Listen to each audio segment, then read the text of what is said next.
We all good here?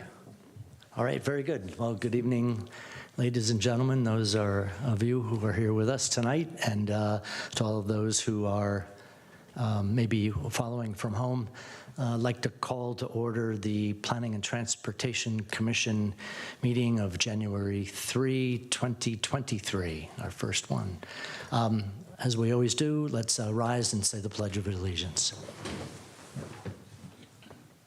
I pledge allegiance to the flag of the United States of America and to the republic for which it stands, one nation, under God, indivisible, with liberty and justice for all.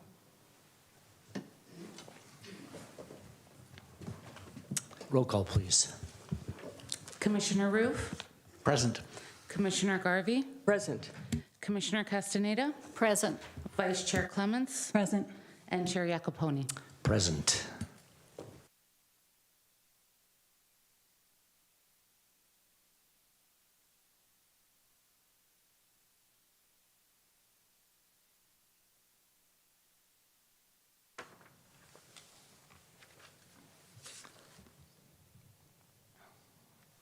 Well, very good.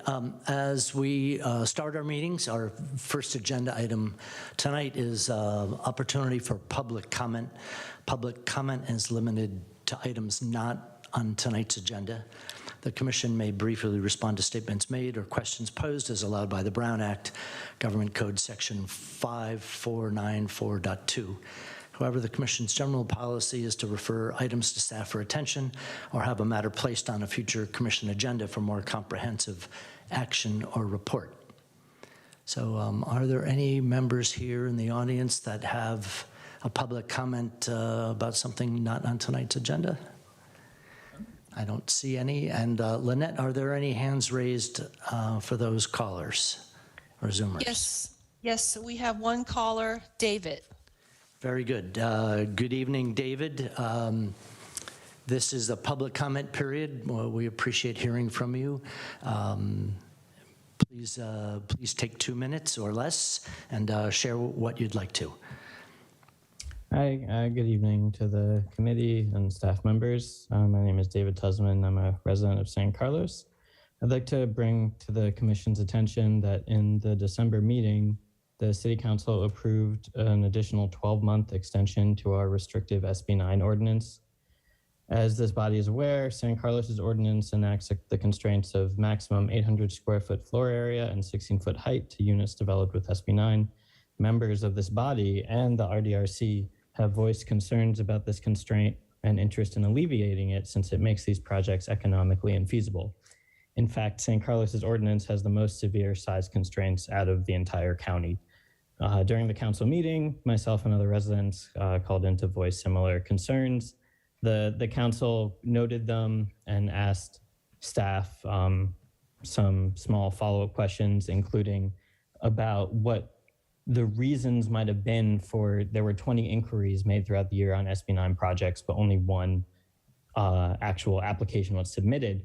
The staff hadn't been tracking why those interests hadn't converted to help identify where the actual constraints might be. And the council directed staff to start tracking that. However, it sounds like staff isn't trying to backfill that whole missed opportunity of learning of what those 20 interests fell off for. Anyway, the council unfortunately voted 4-1 to extend the ordinance another 12 months. So if this is of concern continuing to this body, I suggest that you raise the concern of the ongoing constraint to the city's housing supply by agending a study session to address revisiting the ordinance in a more timely manner and potentially, hopefully, drafting a resolution of the council to more clearly state your concerns. Thank you. Thank you very much. Appreciate your comments. And Lynette, are there other callers? There are no more at this time. Very good. Thank you.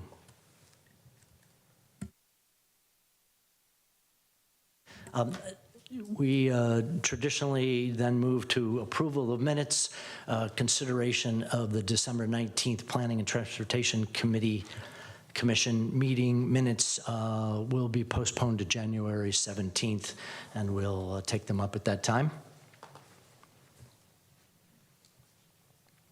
So for tonight, we now move to our public hearing.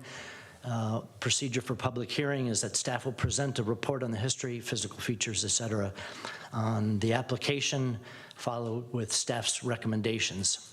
Applicant, if there is one, will make a presentation or has the opportunity to make a presentation, and thereafter members of the community may speak on the proposal. When all interested parties have had an opportunity to be heard, the hearing will be closed and no further discussion from the floor can be held. The commission will then consider the evidence and make its recommendation. If you challenge a public hearing item in court, you may be limited to raising only those issues you or someone else raised at the public hearing described in this notice, the public notice, or in written correspondence delivered to the city at or prior to this public hearing. Speakers should state their name prior to addressing the commission, as this helps staff in preparing the minutes. So this evening, we're going to consider the City of San Carlos's focused general plan update, which includes amendments to the housing, environmental safety, and public services, land use circulation, environmental management, and noise elements, and associated amendments to the City of San Carlos's zoning ordinance, sections 18.04, 18.05, 18.20, and 18.41. And recommend that the City Council certify the final EIR for the Focused General Plan update and adopt the Focused General Plan update. And so with that, staff, I believe there's a presentation tonight. Thank you, Chair Iacopone. Good evening, Commissioners, and Happy New Year. We are very excited to be here tonight. Tonight's meeting represents a significant milestone for the city and our community with the goal of setting into place a new and robust strategy to accommodate our housing and our safety needs. This is in response to a statewide mandate that all cities and counties across the state of California do their part to facilitate the production of and not constrain housing. The Focused General Plan update encompasses not just policies, but ordinance amendments, which results in a plan that is actionable and ready to be used. Tonight, I'm joined by our consultants, Lisa Brownfield and Genevieve Shero from MIG. They will be joining us via Zoom this evening. Genevieve will be joining me in the presentation tonight. Before we begin, it's important to note that a community dialogue surrounding our housing needs actually began in the year 2019 with the Welcome Home San Carlos effort and was channeled into a more formal process that kickstarted in the fall of 2020 with well-attended workshops and more rigorous discussions and strategies taking place in 2021, including proposed changes to the zoning ordinance that were shared in a study session in the latter part of 2021. And by the year 2022, draft policies and changes to development standards started to take shape and were shared across 4 study sessions with the Planning and Transportation Commission and the City Council, and were also widely noticed using various means to reach out to the community. Also during 2022, the required environmental analysis on the full project was started and completed. And now we are here at the beginning of the new year and on track with the state mandate to adopt changes to the 2030 San Carlos General Plan, which includes having a new housing in place by January 31, 2023. In our discussions and outreach with the community, we used a variety of means that we really put together and organized at the very outset of this process. The very first step that we did was put together a newsletter in the City of San Carlos's Spotlight edition, which the Commission and the community may be familiar with. This goes out on an as-needed basis to really announce focused projects to the community. In our Spotlight newsletter, we announced that we were embarking on this process. We announced the project website, and we announced our first workshop, which took place in November of the year 2020. In addition to community workshops, we also held a number of focus group meetings with various organization and community members across the city, including also reaching out to housing groups, particularly special needs housing groups that offer a wide variety of services in regards to housing across not only San Carlos, but within the community and perhaps larger beyond that. And across all the workshops and surveys that were completed or that were issued to the community, there are about 370 people who participated and continue to participate in the public discussion surrounding these changes that we are considering here tonight. We have over 1,000-member email distribution list. We use our social media, and we also do the required public hearing notices in the local newspaper. So for tonight, our agenda with the commission and the community this evening is to accomplish a number of things. The first, we want to make sure to make clear is what we're doing here tonight. Again, tonight represents a major milestone. After several years, we are here to consider recommending to the commission to consider adopting 4 resolutions consisting of recommendations to the city council. In this endeavor, it's our city council who has the ultimate decision-making authority, and the Planning and Transportation Commission is a recommending body.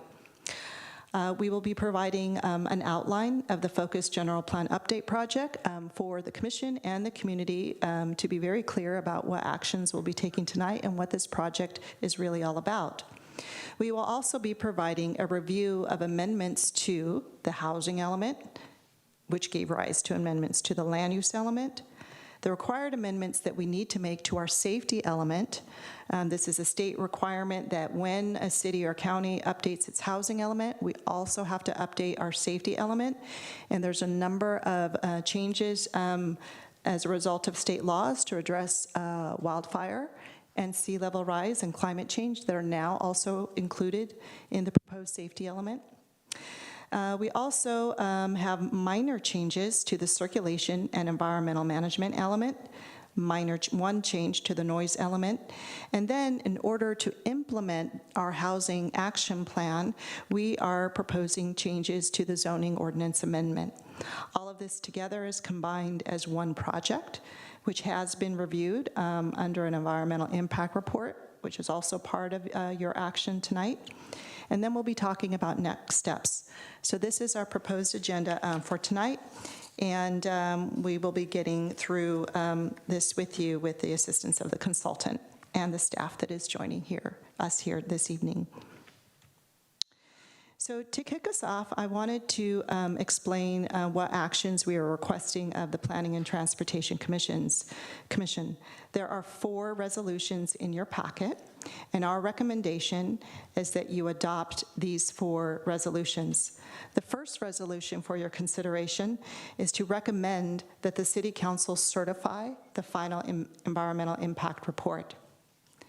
The next step would be to adopt a resolution recommending that the City Council repeal the 2015 to 2023 housing element and replace it in its entirety with a brand new 2023 to 2031 housing element. The third resolution would then be to adopt a resolution recommending that the City Council repeal the safety element, our current safety element, and adopt a new safety element. And as you can see here on the slide, part of that change would be a name change. Instead of community safety and services, we're proposing environmental safety and services element. And then that resolution also includes adopting amendments to the land use, including the land use map, circulation, environmental management, and noise elements, all within that one resolution. And then finally, the last resolution is to recommend that the City Council introduce an ordinance to amend Title 18 of the Municipal Code, which is our zoning ordinance, specifically sections 1804, which involve our multifamily changes to multifamily development standards, section 1805, which addresses our mixed-use zoning district, section 1820, which includes amendments to our parking ordinance, our parking regulations. And then last, one minor change to 18.41, which involves terms and definitions, and we will be going over those this evening as well. And then also included in that last resolution is the related zoning map amendments. So the outline of the Focus General Plan project includes the following components: a housing element, which is often referred to as the sixth cycle housing element in response to the current cycle, if you will, of changes to the housing element that occur every 8 years. It also includes modifications to the land use and noise element for consistency with the housing element, proposed housing element changes. It also includes the safety element, circulation, environmental management elements in response to state law requirements to address wildfire and climate adaptation and resiliency. It includes zoning ordinance amendments for consistency with the housing element and the land use element, and for the purposes of having a plan in place and ready to implement the proposed strategies in the housing element. The Focus General Plan's last piece is consideration of a programmatic environmental impact report, which addresses all of the environmental impacts associated with this project, with the revisions that are being proposed, and their revisions and potential development growth as a result of that. So at this time, I am going to hand over the microphone to Genevieve Shero with MIG, and she's going to walk us through the proposed housing element amendments. Genevieve? Thank you, Lisa. And I know this body is very familiar with the housing element, so I'll try and keep it of a balance of explaining to anybody who's new to housing elements, but also just the kind of relevant pieces and updates since the last time we spoke. Just a general overview, though, on California housing law. As Lisa mentioned, all jurisdictions throughout the state are required to update their housing elements every 8 years. This cycle, because of the state of California's housing crisis, as declared by the legislature, has been significantly more intense than in cycles past. So the city's primary objective of this amendment is really to ensure that the city's housing policies and standards can facilitate what's called local fair share or regional housing needs allocation, or RHNA, as required by state law. The housing element has this 8-year time frame. This is different from any other component of the general plan or other long-range planning documents. The CMAP has a much longer horizon, but the housing element is every 8 years, and here we are at the outset of it. Next slide. So each jurisdiction throughout the state is allocated that fair share of regional housing needs, or the RHNA, and that's an estimated number of housing units that are needed over the next 8 years in the community. The affordability level of these units is also identified, as indicated here. San Carlos regional housing need for the 8-year period is 2,735 new units. The majority of this need, consistent with the housing crisis, is in the more affordable income categories. That's housing that's available to people that in general earn less than the area median income. The California Department of Housing and Community Development, that's also known as HCD, that is the state agency that is responsible for implementing housing element law. They recommend that each jurisdiction identify more than adequate individual sites to meet the RHNA, since some of those sites may not actually develop during the planning period. A buffer of 30% of affordable units was identified as an appropriate target earlier in the planning process. Next slide.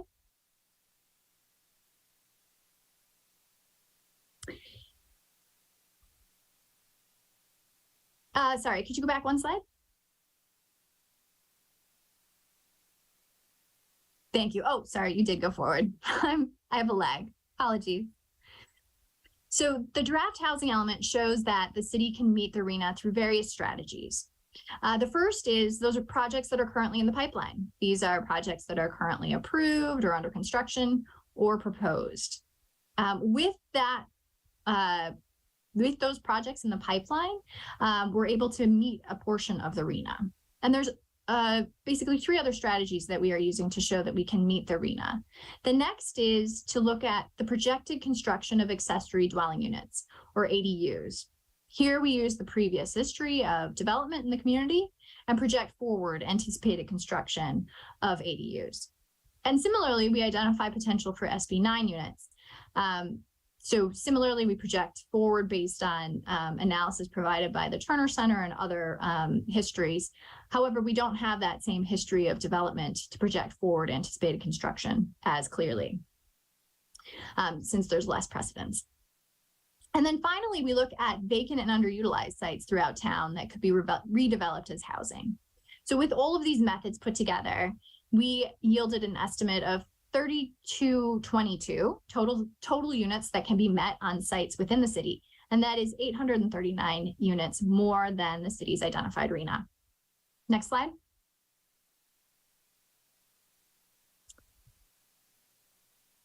These sites are located in residential and mixed use areas throughout the city. Next slide.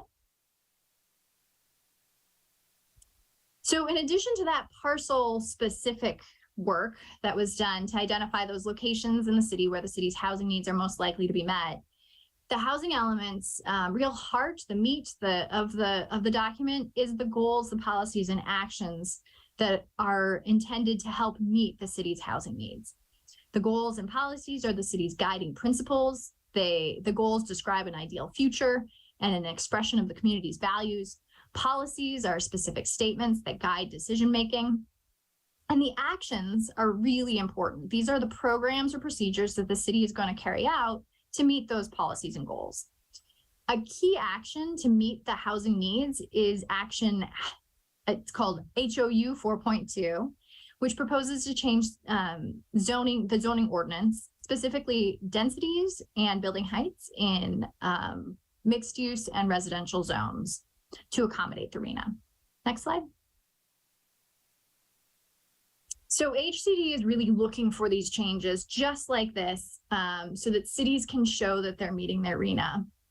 With this cycle, there was a significant increase in the regional housing needs. And in order to accommodate that, HCD is looking for changes just like this to show that those housing units can actually be accommodated in the community.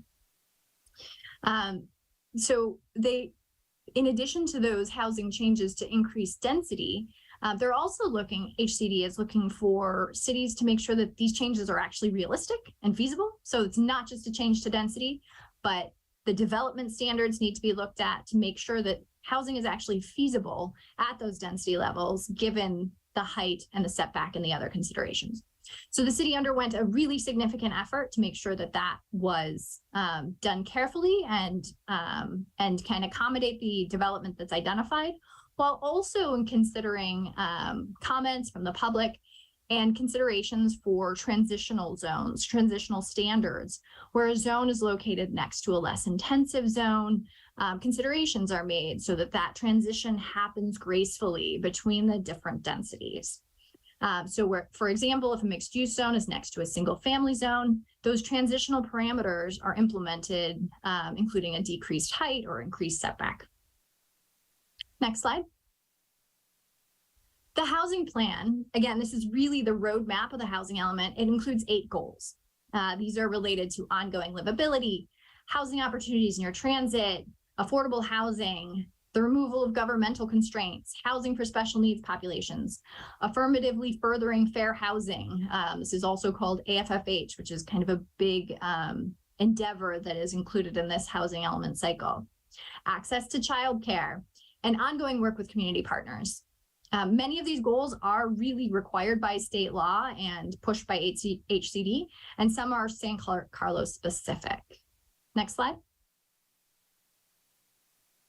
So under the first goal, the actions focus on the preservation of affordable housing, which is consistent with state law. Looking at the residential inspection program, which is a current program, residential rehab programs to ensure that housing is maintained, and the preservation of at-risk housing. This is housing that is currently affordable that is at risk of losing its deed restrictions on affordability. So programs are in place to encourage preservation there. Next slide. Goal 2 includes actions to facilitate meeting the RHNA. In particular, incentives for smaller lots to develop, as many sites in the city are small, as you know. Specific parameters are in place in this action program citywide, as well as downtown, to encourage development on smaller sites. Next slide. Goal 3 has many additional actions to support meeting the RHNA and encourage affordable housing development. Many of these are required by state law, including efforts to encourage ADUs. Not only do cities have to allow ADUs consistent with state law, but housing element law also requires cities to proactively encourage ADUs. Cities are also required to comply with state density bonus law. A program is included that the city will update the city's code as changes occur to that state density bonus law to make sure that it's easy for folks to use that in the community should they choose to develop with a density bonus. To make sure that sites remain available to meet the RHNA throughout the 8-year period, that's the no net loss provision. And identify if they do not remain available, if sites do not remain available during the period, say a site develops that was identified in the housing element for housing, say it develops with commercial, the city will need to track that and make sure that there is additional sites within that buffer to accommodate that, to make sure that they can meet the RHNA throughout the cycle. If not, the city will need to identify additional sites within 180 days. And then also replacement of units on sites, affordable housing, if it was on a particular site, any identified in the housing element or not, would need to be replaced if it is demolished. Next slide. So in addition to those actions that directly relate to state law requirements, HCD requires programs that encourage development on non-vacant sites. And also for fair housing concerns, HCD and state law require that cities identify anti-displacement strategies and other efforts to affirmatively further fair housing. HCD is also requiring that cities look really carefully at areas that have historically excluded affordable housing. And these are identified as areas of opportunity with good access to schools and parks and infrastructure. And HCD is really encouraging cities to find ways to provide additional housing opportunities in these neighborhoods. And finally, as requested by commissioners and through the process, there's a program to continue to monitor the city-specific density bonus and the provisions therein, to consider revisions based on place as that new, or the revisions that were adopted about 6 months ago on the city's density bonus are implemented. Next slide. Goal 4 actions are really intended to remove or reduce governmental constraints on housing production. And this is a key, again, focus of the housing element. To that end, programs include an increase in density for mixed-use zones and multifamily residential zones to accommodate housing through the zoning ordinance revisions. That's that HOU 4.2 that I mentioned before. In addition, through the objective design standards process that's currently underway, the city will provide more certainty and streamlining in the development review process. Next slide. To provide housing for persons with special needs, programs include revisions to the zoning code to allow for emergency shelters that have a low barrier to entry. So if you have a dog, or to be able to come in with your family, to allow these in multiple zones by right, consistent with state law. Additional measures to modify parking standards. Again, this is in response to a change to state law to remove constraints for emergency shelters. That program is also included. HCD is also looking and asking cities to think carefully about how group homes are treated, to make sure that they're treated fairly, and that folks with disabilities who are trying to enter into the community through a group home and the development of a group home have access to that, similar to any other type of housing. and that there aren't additional obstructions in place. So there's a program in the housing element to make sure that group homes are permitted use consistent with other multifamily uses.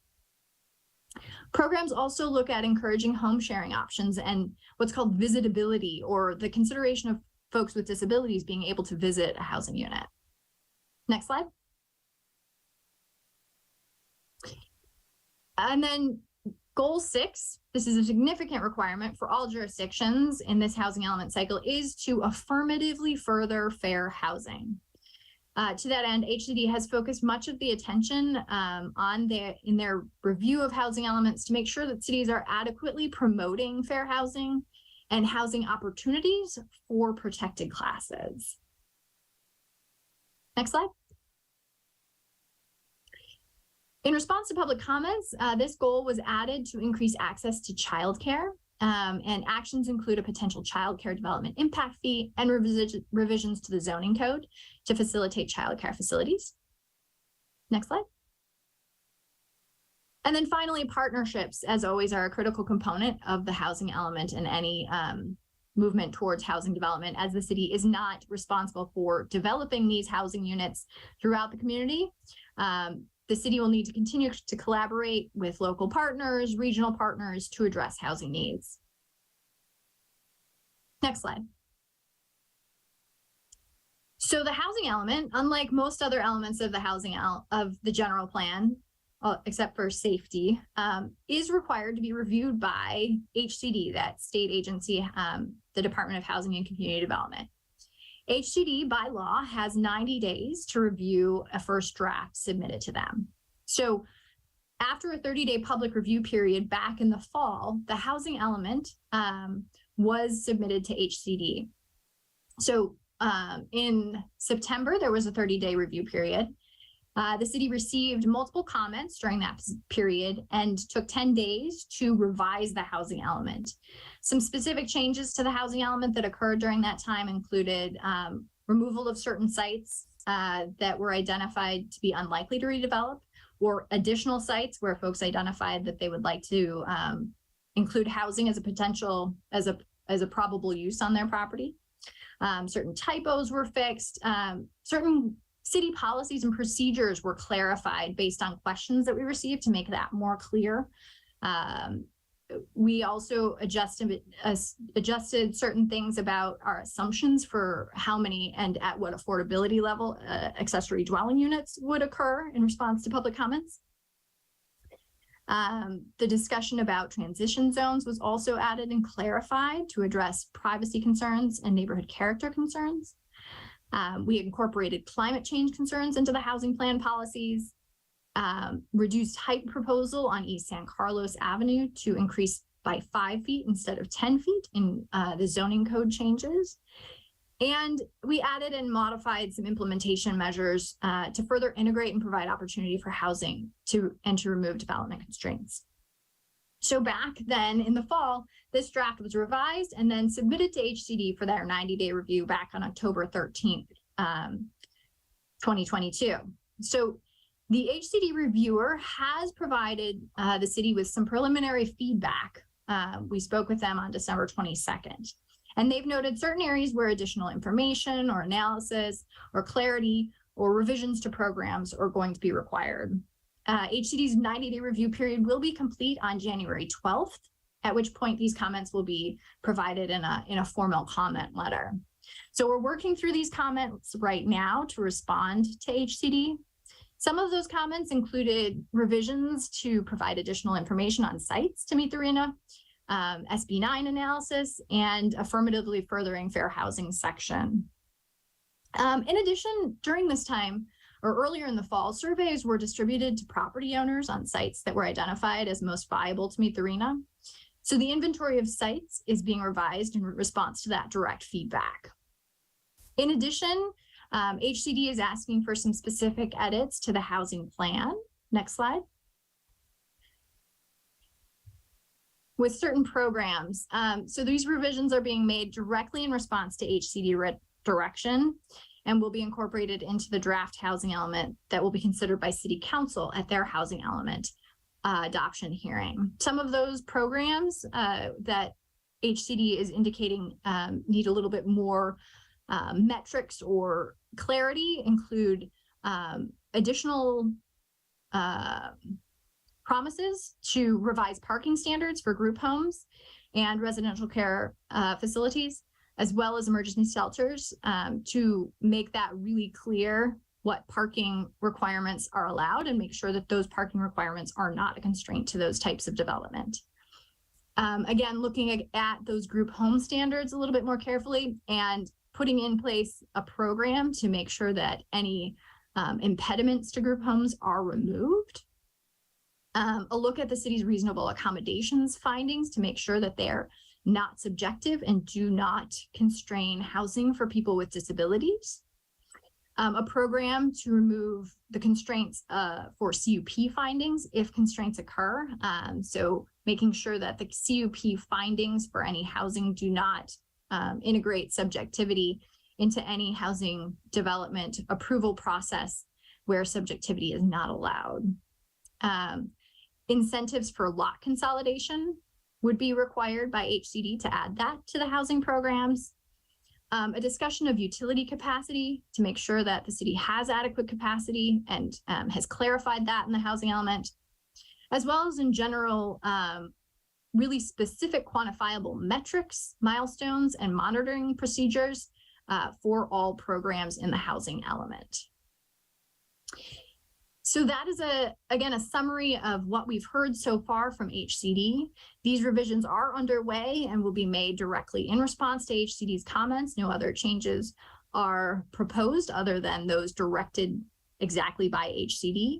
And again, these will be incorporated into the draft that City Council is looking at their adoption hearing. And Lisa, I'll turn this back over to you. Thank you, Genevieve. I will continue with the presentation, now moving on to the other elements of the general plan that are proposed to be amended. So as I mentioned before, revisions to the land use element are in direct responses to the changes that we had to make in our housing element to meet our regional housing needs allocation. So part of the amendments to the land use element include modifications to existing land use designations. Part of our strategy, or a significant part of our strategy, is taking our land uses and zoning districts and essentially kind of turning up the dial, allowing for more units per acre, allowing for increases in height. We have not changed where residential uses can go within the city, but we really started by looking at where residential uses are already allowed and then adjusting those. And because our housing element is calling for adjustments to our zoning designations, we need to make those same changes to our land use designations contained within the land use element of the general plan for consistency purposes. In addition to those land use designation changes in text form, we have made modifications to land use policies, again, for consistency with the housing element policies, and then are proposing a revision to the actual land use map, which is part of the land use element, and the actual map is contained in the actual document, and the land use map would also be contained electronically and available to the public once it becomes adopted and people can look up their sites. But the map is available and included on the project website for folks to zoom in on. We have received some calls and questions about what the zoning would be and land use would be on certain properties, so we've been responding to those. And one of the things that I didn't mention, and it's included in the packet, but I think it's very important for the Commission to be aware of so that it doesn't slip by.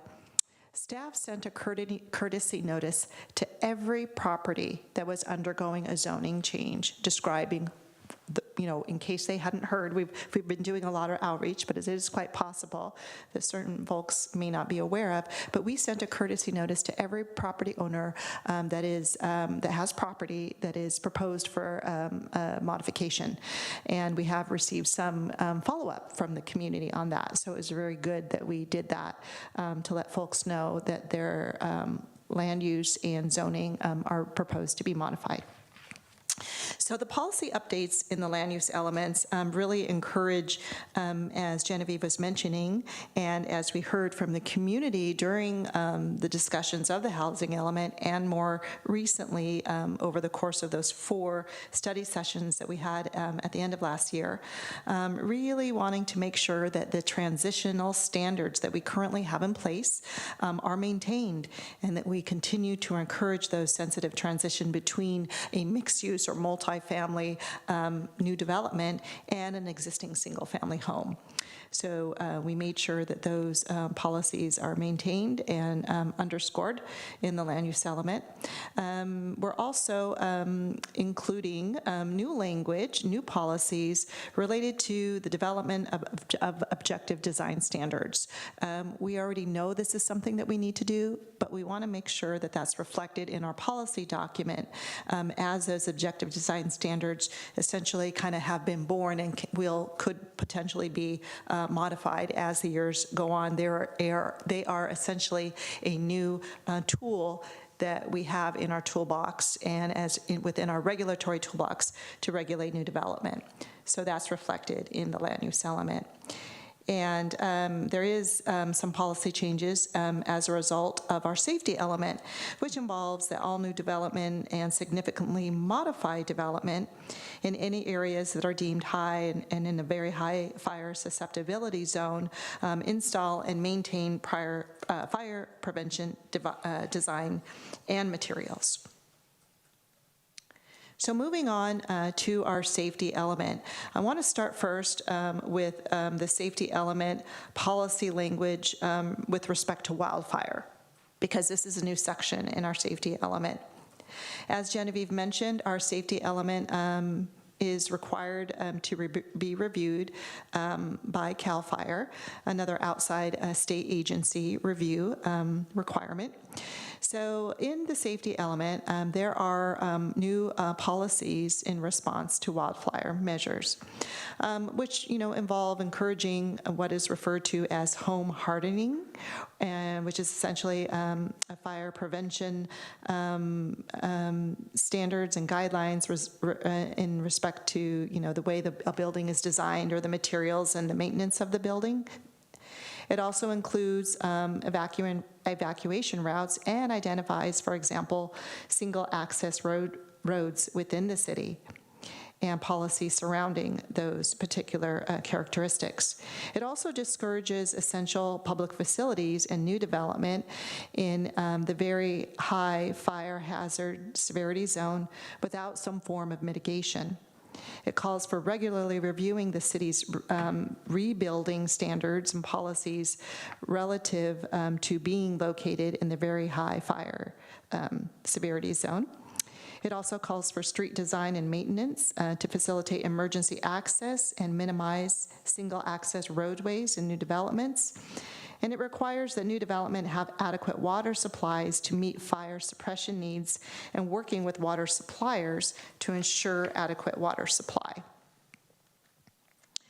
With respect to the safety element relative to climate change, resiliency, and sea level rise policies, some of the new policies address weatherization programs.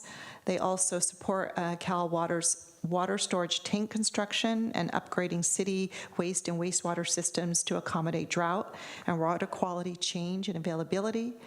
There's also policies related to looking at potential for developing resilience cooling centers or hubs, essential places where people can go to have relief from the weather elements. These policies also address identifying and addressing existing utility and transportation infrastructure deficiencies during extreme precipitation, flooding, and storm events. It requires us looking at integrating sea level rise planning into our processes, including the use of environmentally sensitive or SLR adaptation strategies and relocating any critical facilities from the SLR zones. It also calls for us coordinating with One Shoreline, which is our regional, county agency that addresses kind of like the full spectrum of sea level rise, groundwater rise, et cetera. And finally, it also calls for us to look at ways to do specific outreach during emergency events and how we notify and communicate with our community. As a result of some of the community feedback received at the recent study sessions at the end of last year, a new action item has been added to the safety element. And this action item is in response to communities' requests that the city develop regulations and look at our city standards that address biosafety levels in conjunction with new life science and biotechnology, other scientific developments. So we've added an action item that we would prepare regulations to address biosafety in our community. Moving on to just two other sections of the general plan where we have minor amendments. The first is with, it's the same essential language, but it's found within both the circulation and the environmental management element. And that includes providing language. This is a comment from CAL FIRE that we provide language to include emergency access requirements to street and highway design and construction. So this is something that CAL FIRE really wanted to see in our documents, and the most relevant places to insert such language was in both the circulation and environmental management elements. One of the direction pieces that we heard from our city council was also to reference and support and highlight our efforts in our newly adopted bicycle and pedestrian plan. So there's additional language to those sections in response to City Council request. In response to the housing element, in the vein of removing constraints to the production of housing element, a very minor modification was made to the noise element, which provides language to consider noise level wherever there may be private decks and balconies on a case-by-case basis. Because a large portion of our housing strategy involves the El Camino Real corridor, where we're really increasing, proposing to increase densities and building heights. We wanted to make sure that the noise standards would not be kind of posing any kind of constraint to the production of housing in these areas. So we've added in that particular amendment to a policy in the noise element. So moving on to zoning ordinance amendments, all of this again has been discussed. I would say probably starting at the end of 2021 when we finished one of our community workshops and we proposed options for the community about where and how much density could be located within our city. And then that was fine-tuned and presented to the City Council at their request prior to adopting the Eastside Innovation District Vision Plan. So these amendments, proposed amendments, have been out and very transparent with the community about what we need to do in order to meet our regional housing needs allocation. And like Genevieve said, the regional housing allocation need of a minimum of 2,735 new units is quite significant in this sixth cycle. As an example, a comparison, it was 596 in the prior 8-year cycle. So we knew that we needed to do we needed to address our zoning ordinance to make sure that the development standards, when new development is proposed, can actually achieve the amount of housing units that we need to have in order to meet our regional housing needs. So zoning amendments are required. And we revised, again, as I mentioned before, our standards in our existing residential and mixed-use zones. Particularly, we took RM 59, which is currently defined as 59 units to the acre, and for the most part are revising that to 100 units to the acre.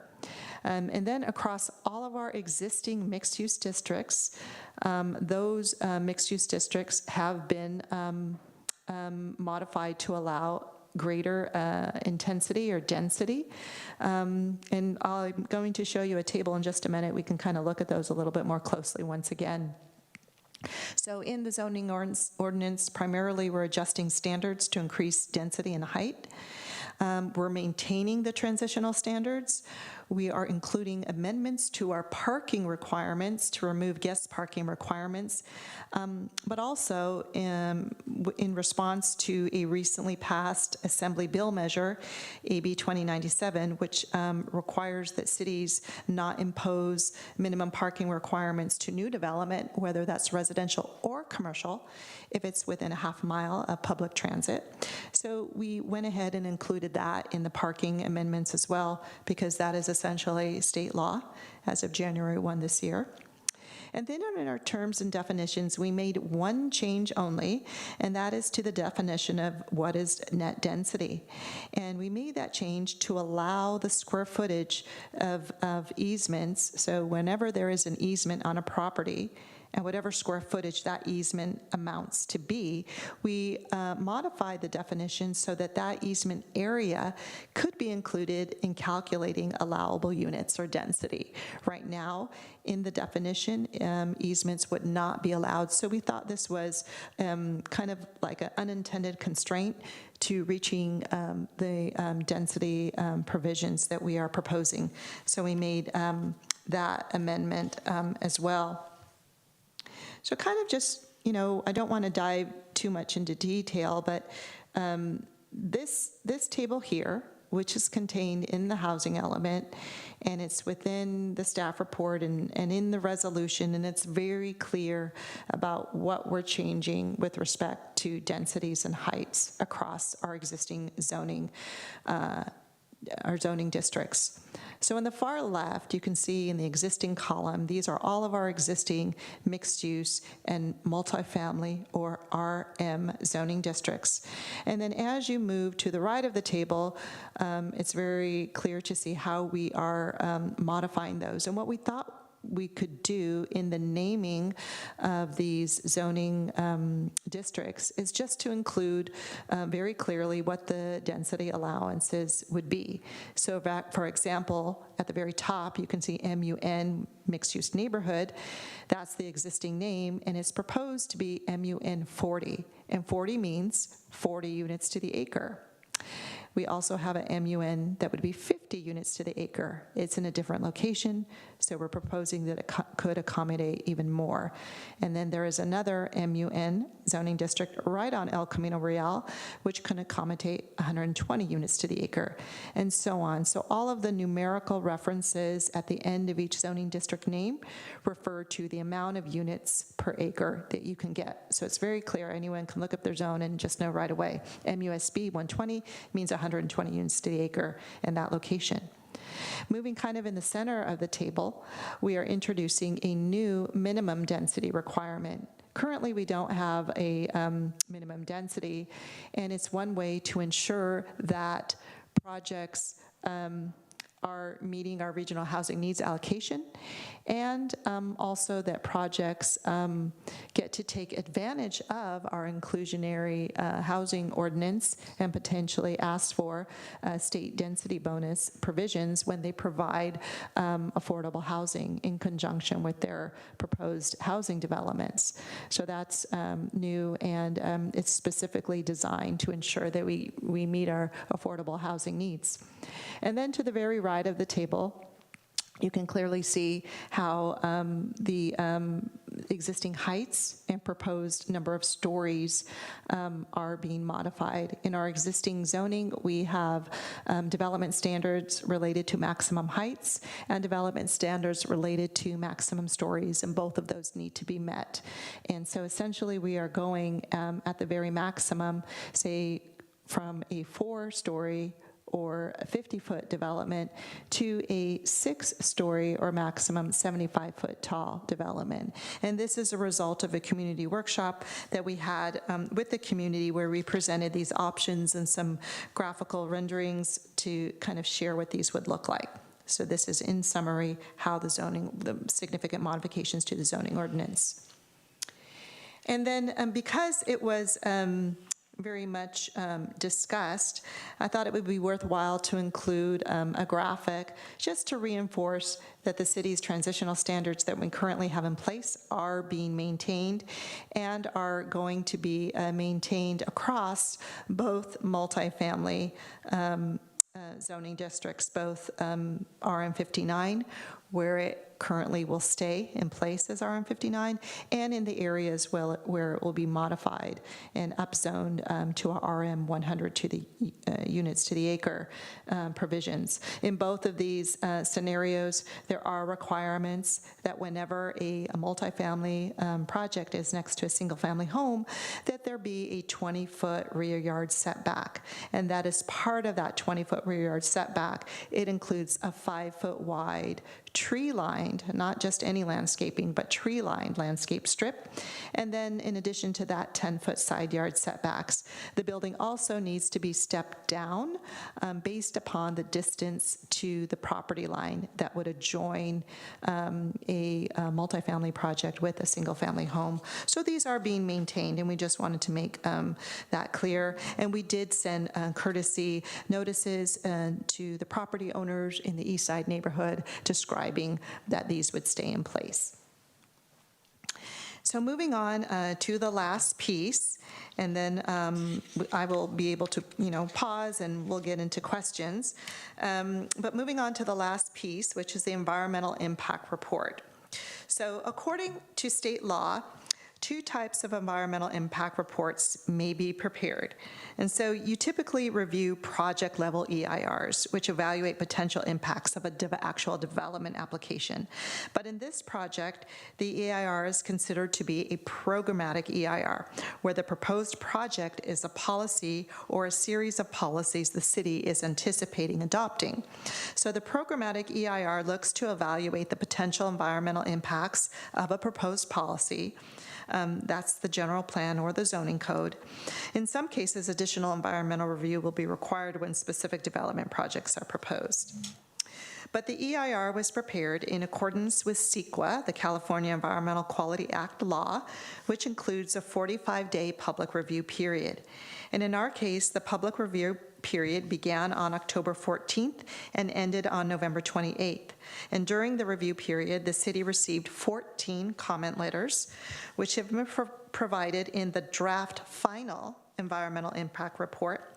And responses to the comment letters were prepared and were provided to the comment letter authors as required by law. And the responses to the comments are also included in the FEIR.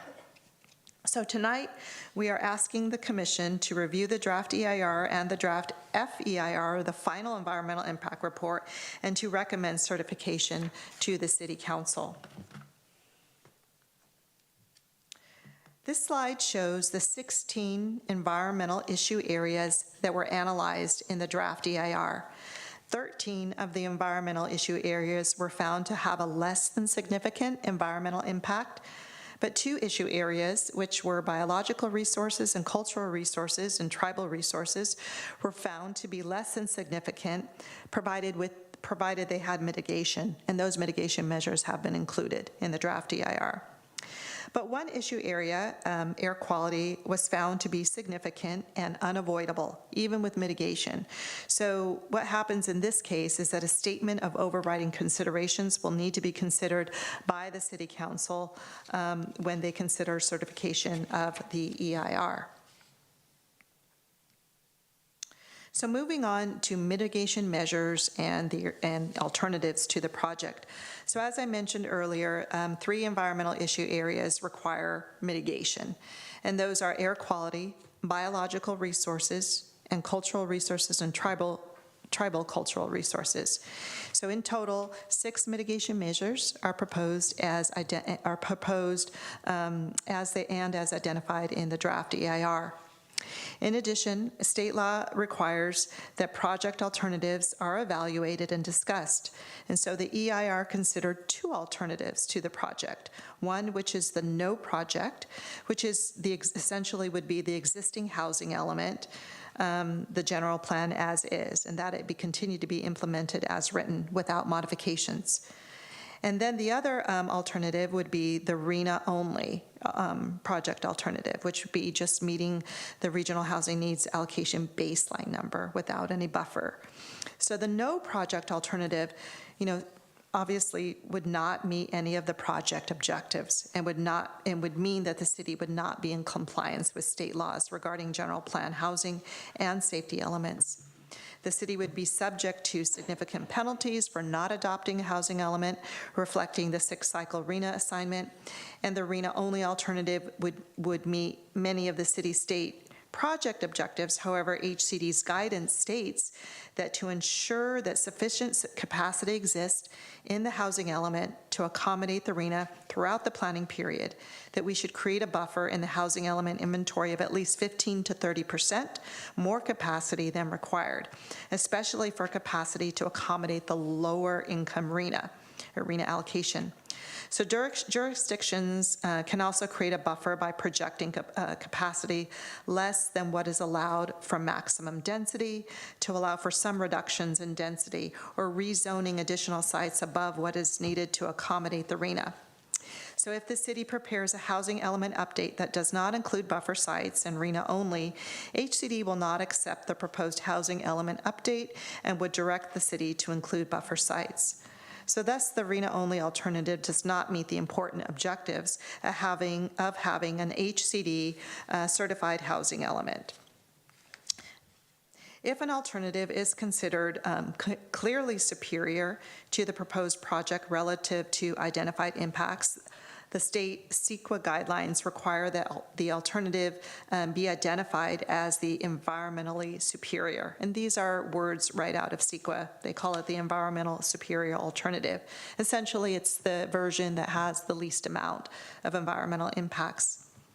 By statute, if the environmentally superior alternative is the no project alternative, an EIR must also identify an environmentally superior alternative among the other alternatives.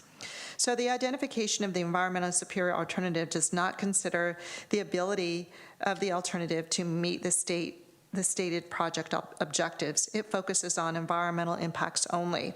So thus, while the RENA-only alternative, as it is identified as the environmental superior alternative, it does not meet the HCD guidelines of providing a buffer as required.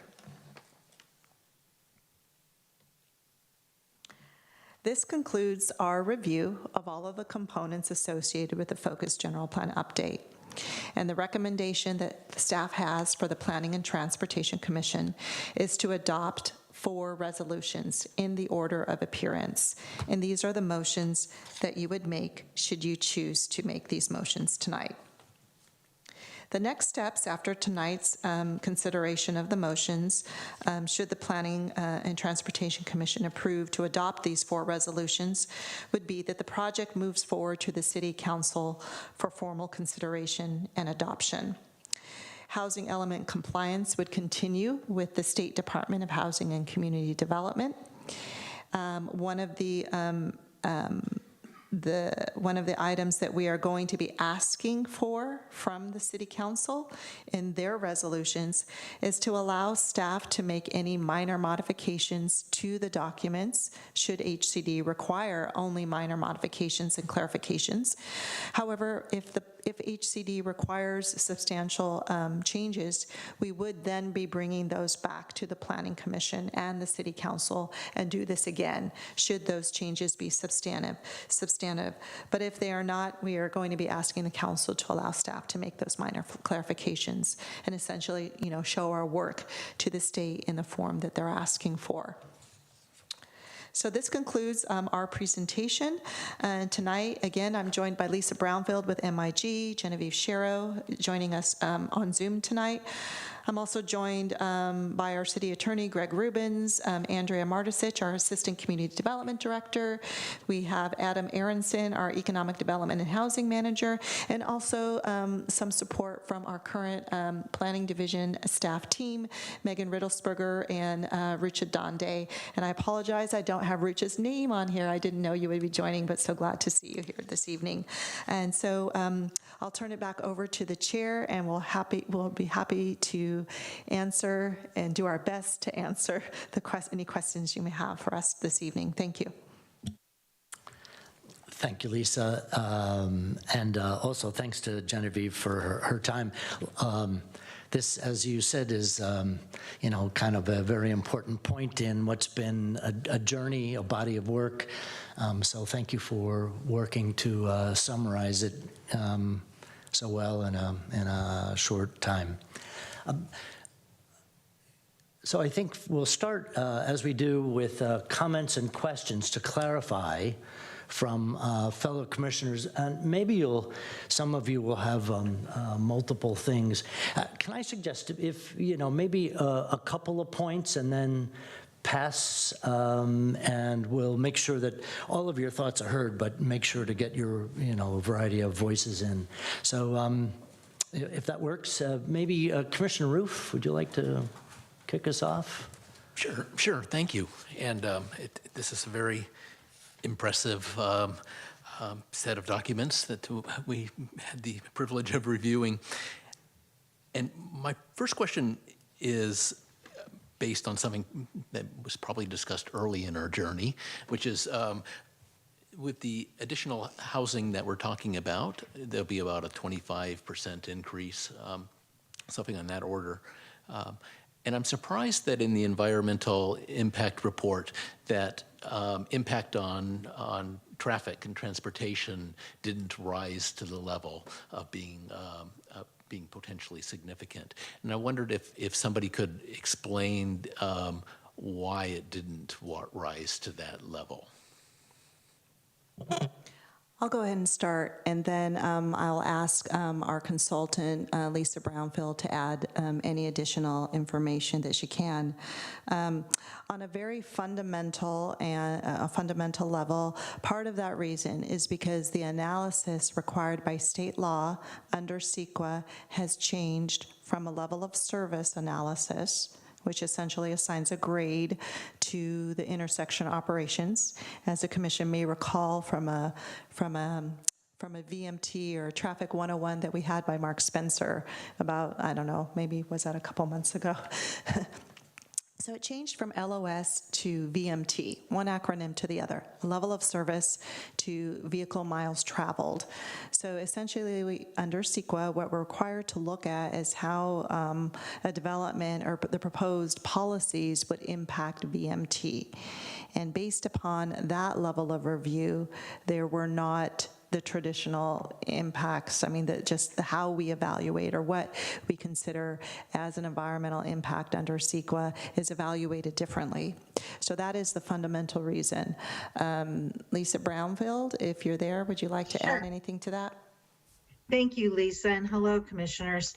One of the other things in this calculation of VMT, there's also discounts for housing units located within proximity to regional mass transit. And if you look at where most of our housing sites are lying, many of those units are lying in that discount area.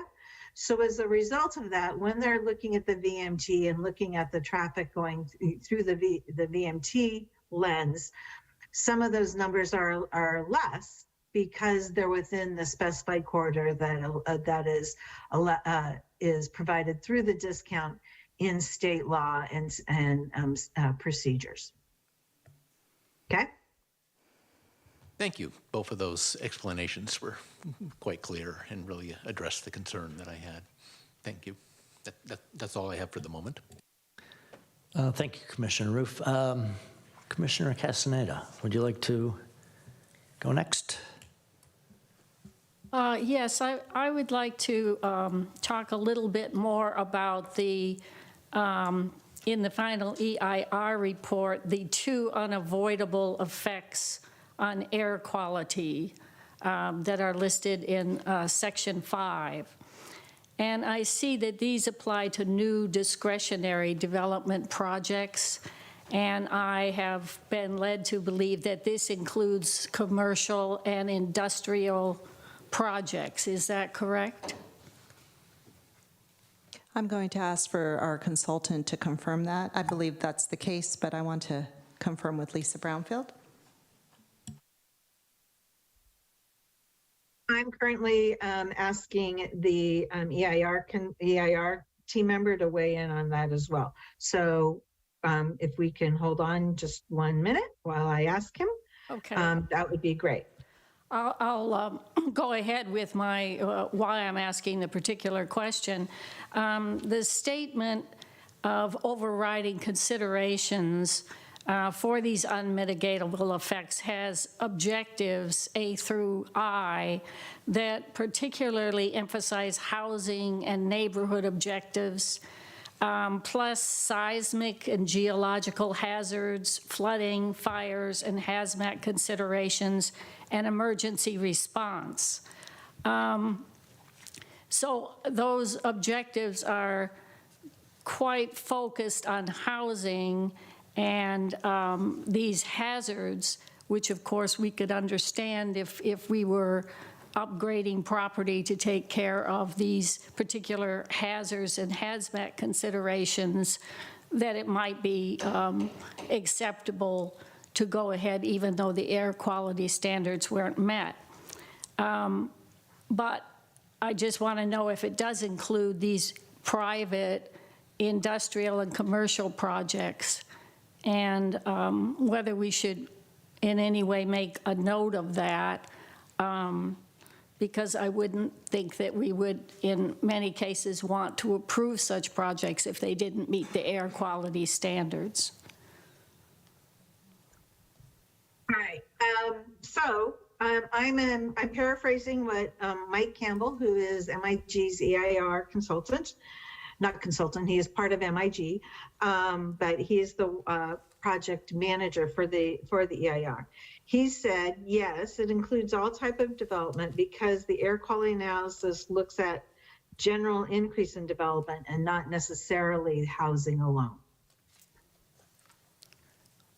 Okay, I do see that we do have air quality findings that in general the Bay Area does fail ozone and suspended particulate matter standards. And quote, it says this will be important in considering new building projects. I would just think we would want to point that out, that we could go ahead and have private industrial commercial projects being approved when the air quality standards cannot be met. Mike added one other comment. He says commercial and industrial development is subject to the same BAAQND standards as well. It is, okay. Yeah, okay. All right, thank you.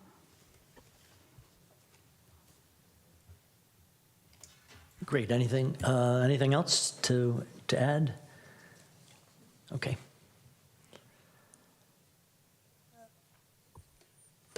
How about we go to Vice Chair Clements? Thank you. I actually would like to defer to my colleague. I didn't know if she had further EIR comments that might have stemmed off of. Okay, are you sure? Okay. I know that's her area of expertise. I had a couple of clarifying questions. Thank you, Chair. In the EIR on page 2-1, it clarifies that the land use element is amended to, and the land use element is amended to incorporate on the possibility of housing meeting the standards of AB 2295 on lands that either now have a school or formerly had a school on it. And I was wondering why. I understand that bill allows for this particular situation, but it had very defined parameters as to what the use of that land would be for housing and affordable housing. So I'm wondering why that AB 2295 standard was chosen for those school lands as a concept here, because it is for school employees, so it's for affordable housing, but then also city employees as an example, and assuming comportment with fair housing laws. Why was that the standard chosen? This was in response to a comment made by a city council member when we had the study session with them, and they particularly brought it up. Lisa Brownfield with MIG, can you further elaborate on that? Sure.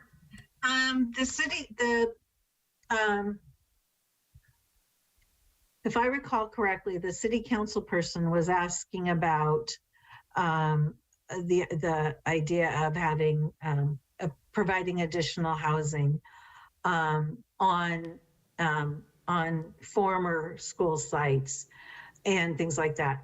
When we went and looked at the recent state laws that were going into effect, we noticed that it isn't just on the former school sites, it could also be on existing school sites.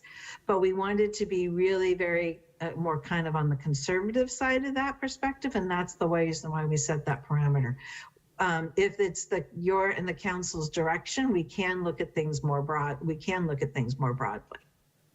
Okay, thank you.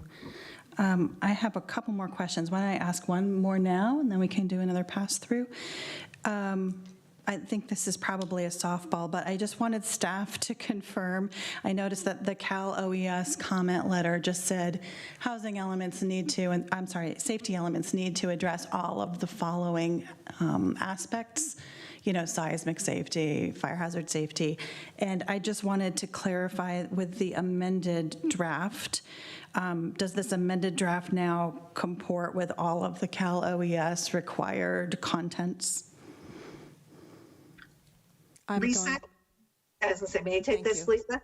Thank you. Thank you very much.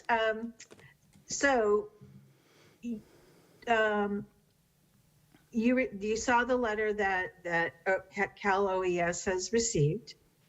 It is a letter that is very, very, very similar to other letters jurisdictions are receiving across the board. We have in the other jurisdictions where we have received this letter, we have compared the letter to our document, and we have confirmed that all of the safety elements that we're proposing meet all of their standards. We just received this letter. We are doing that process for the San Carlos element as well. Given that our other elements have not required any changes, and it's the same staffing that are working on this element, I would assume that this element is also going to not need any additional changes, but we have not yet finished that analysis since we just received this letter. But I would anticipate that we're not going to have any changes. Got it. But that work to double check is in process then? Double check, yeah, we are working, yes, we are looking to double check at this point. Great, thank you. Thank you. Commissioner Garvey. Thank you, Chair. Excellent presentation by all. Thank you. Two questions, possibly both for Genevieve. Genevieve, in your second or third slide in your presentation, you were talking about SB9 duplex construction and estimating what that might entail in the next 8 years. And I think I read the chart correctly when you had put out 160 units you were estimating, and that you had these all in the above moderate category. Are we held to that category? Or if someone did want to build an affordable unit for something that was below moderate, are we precluded from doing that? I just want to get to the question of affordability, and are we boxed in only above moderate, or can we do anything and it still counts towards our RHNA numbers? Yeah, excellent question. So the way that the state law is written, it links affordability with density. So because there's an assumption that economies of scale can happen with density, whereby affordable housing can actually occur to absorb some of that cost. So we have identified in general affordable sites in higher density areas, especially given the fact that SB9 units are in single family neighborhoods. We don't have assumptions about affordability like we do for ADUs. For ADUs, there was a countywide study that looked at how the affordability level of ADUs, and we could extrapolate from there. Because we didn't know that, we were being conservative and put them all in the above moderate category. That said, to your point, there is nothing prohibiting anyone from building a unit and renting it to a lower income household or selling it at a discounted price. None of that is precluded. These are all really projections, best guess, and based on state law using the parameters that we have. None of the requirements of any site would require any additional affordable housing beyond what's required by the city's inclusionary housing ordinance. If a site does not provide, if a project comes in on a site that doesn't provide that lower income housing, the city would have to identify other sites to maintain that no net loss, but that's all. Thank you. That's very helpful. And if I might, one additional question, possibly also for Genevieve. In your presentation, Genevieve, you mentioned that the state had given us some feedback to provide lot consolidation incentives for lots of all sizes. This is important, I think, for us in San Carlos because it has been as has been mentioned in the previous study sessions, a lot of the lots in San Carlos are really small. So to incentivize their consolidation seems a good idea for development. My question is, do we need to come up with these incentives by the deadline, or are they simply saying you as a city, San Carlos, should consider at some point in the future developing these incentives? Or did they actually even tell us what the incentives were, since parking is now, has on January 1st, the new law went into effect regarding parking. What do we have to do, if anything, by the end of the month with developing any incentives?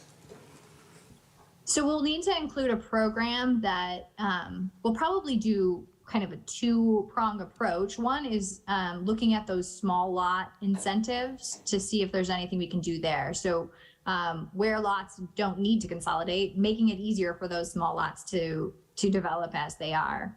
And secondarily, identify some potential incentives, and they can be listed as such as, and kind of, tested further on.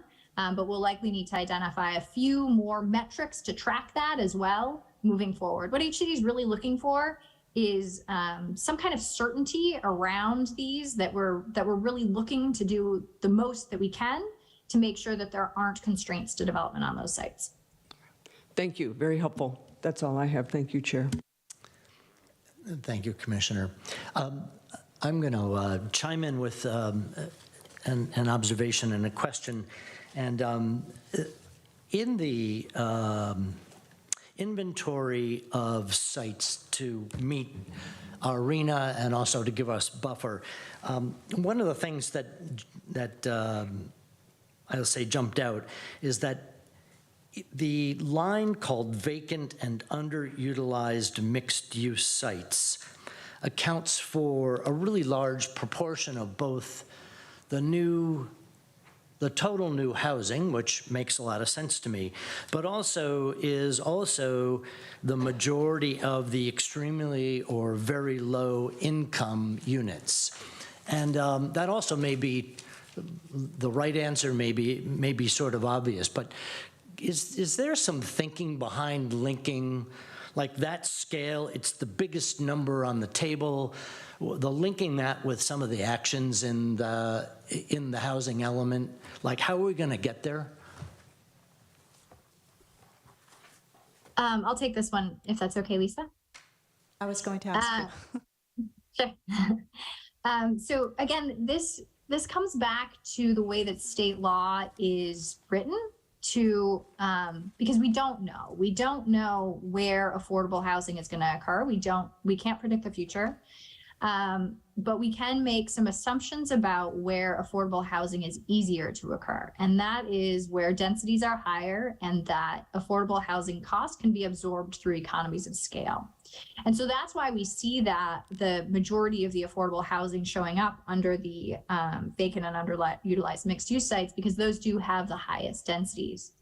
We also know that it's easier for affordable housing to develop when there is a large enough site. Talking to affordable housing developers, we know that an acre or two is really ideal. A lot of affordable housing developers are looking at a 100-unit target. So we've also identified those sites where the size is conducive for easier development, and included those in the affordable housing categories.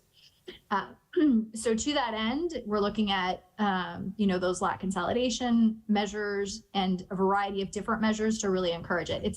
It's largely about the reduction of constraints, and the key variable in that is the introduction of higher densities through the zoning ordinance revisions. That is, a bit untested. We've got huge changes with that. We've put in place additional parameters to try and streamline development and try and make as much progress towards making these sites as viable as possible. But because we don't have a strong history of that with the new standards, it's a little bit unknown. I think HCD will be looking for metrics for us to track that with checkpoints periodically throughout the planning period, and maybe the potential of revisiting. This will be addressed annually too through the annual progress reports.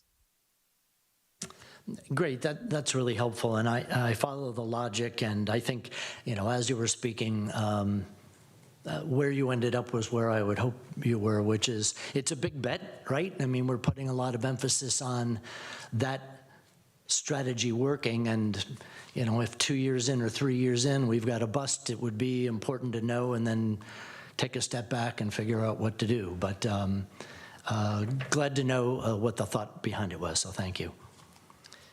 I think with that, maybe come back to Vice Chair Clements for a point or two more. Thank you, Chair. Could I just ask, I think that was Lisa or Genevieve, to clarify, did you say that ELI, VLI number relied a lot on lot consolidation? Or was that the next concept in what you were saying? That was the next concept in what I was saying. So it in general, we were looking at sites that were in higher density areas that had sufficient size Of the adequate in and of size. themselves. Got it. Okay, thank you. I had two more questions if I could raise right now. In the environmental services and public services element, I was looking at goal ESPS 10 about flood events, and I think this is a topic that is on everyone's mind, strangely, in the last week. I just wanted to double check whether the text that was here somehow addressed residents and business owners getting access to flood preventative help.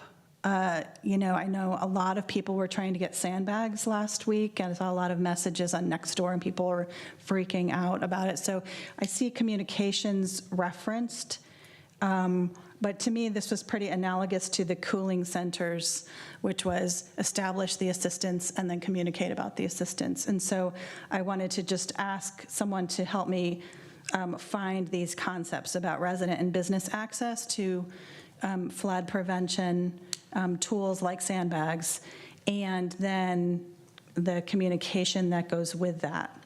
I couldn't quite find it in my version. So I'm on the Environmental Safety and Public Services element, page 242.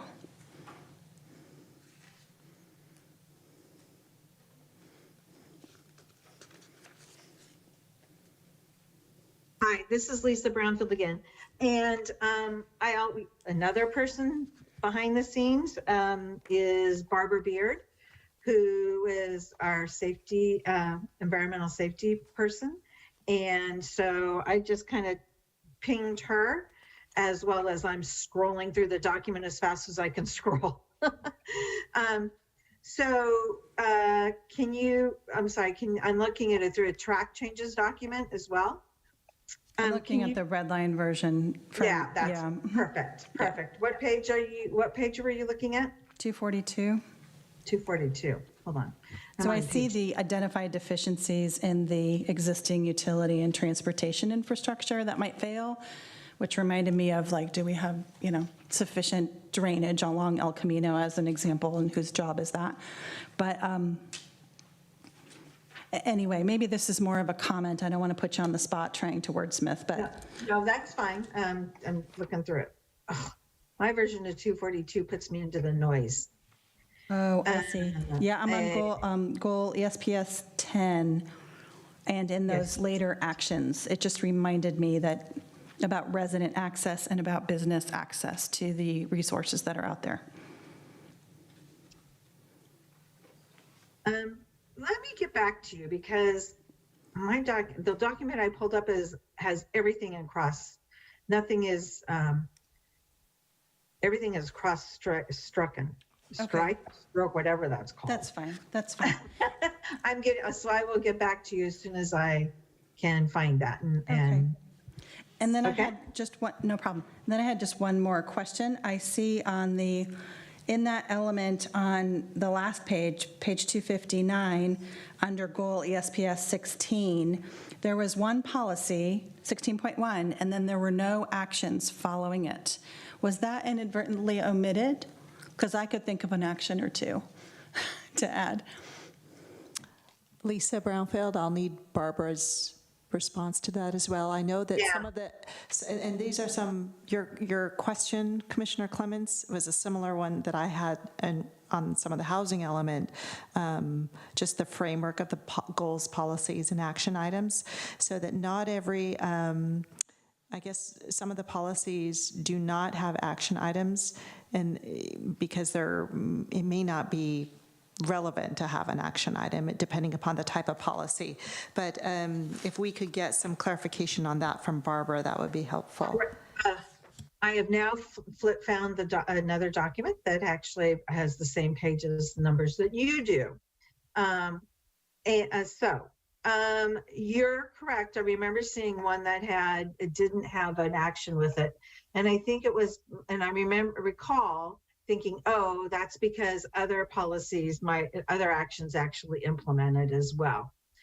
And if we certainly, when I know in the environment, when we're talking about CAL FIRE, when we're talking about the wildfires safety and things like that, it talks about using community and organizations and support groups to do that as well. So perhaps what we might do here is that we just might have a reference to the other programs that actually implement this, so it's not just hanging out there by itself. So I would suggest that we can make that changes. Okay, you're now looking to ESPS 10.1 on page 241.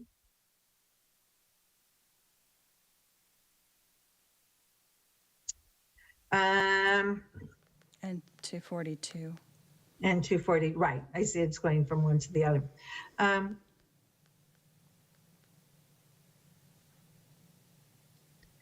You are correct. This is really it was really going more towards dealing with the resiliency about cooling centers and other apps. But that doesn't mean to say that we can't change it to look at flooding as a whole and considering other, environmental safety issues as well. So this is all new policy that was specifically drafted to address the resiliency rather than necessary flooding regular flooding that's occurring like now. But we can certainly add that as well. We can certainly add, discussion about getting access to different services as well as different materials. Thank you. Wherever is the best place. It seems to stem off a couple different places, but it seems to be. Well, there's a couple of appropriate. places within this whole chapter that's talking about flooding as a whole. So Right. I'll have to go back and take a look at that and get back to you, or we can just take your direction and make that change. And Is it yeah, best maybe to- just take that as a comment that would probably be a welcome edit. Okay. So I made notes that there are 2 items for us to address. One is to provide info on the missing actions.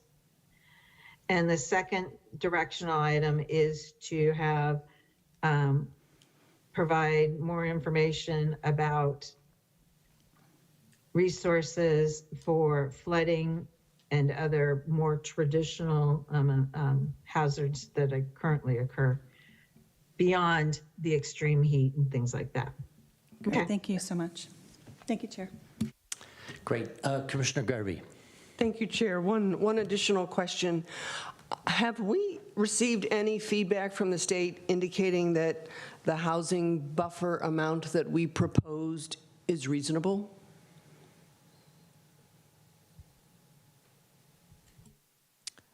Genevieve? I'll respond to that one.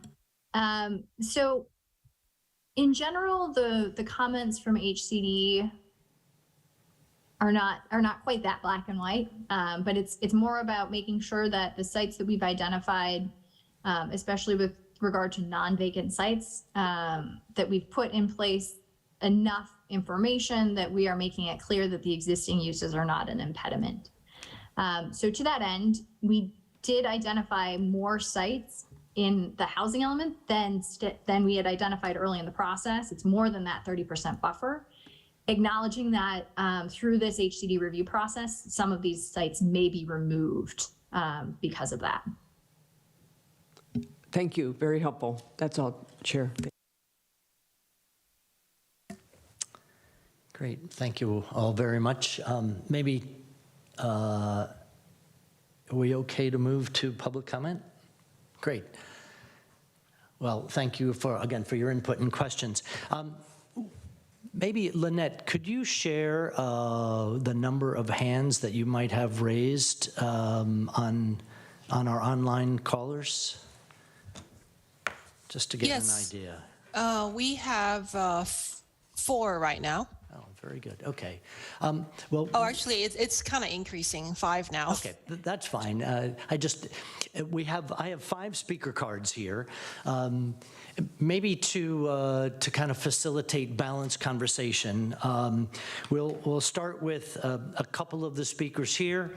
Then I'll switch over to you and Lynette, and we'll do a couple of the folks that have raised their hand online, and we'll kind of go back and forth and make sure that the public has a great opportunity to contribute. A couple of thoughts. If we could, for those who would like to speak, I'm going to call up first speaker and then whoever's on deck. So maybe if you could come on up and be ready to follow on. We have asked that everyone respect a 2-minute time limit. And, if you're making a comment that's already been made, maybe you could just say you're supporting another previous comment and not reiterate the whole point. And then I think in past, we've had some public comment periods where people have said, that they'd like to represent a group and they'd like to take 8 or 10 minutes because they represent a larger group. And tonight, we're asking if anybody would, if everyone would please speak for themselves and respect our 2-minute time limit. So with that, let's start here. Jennifer Fell, if you'd please come on up and come to the microphone. And on deck, James Layton. Yeah, maybe come sit up front. Yeah, and then we'll follow you on. Great, thank you. Thank you. So my name is Jennifer Fell. I live on Prospect Street.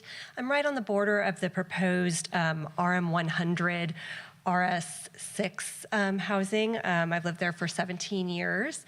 And I do want to say I appreciate the need for more housing in California, and particularly in the Bay Area, and that it's difficult to find where that goes in a place like San Carlos.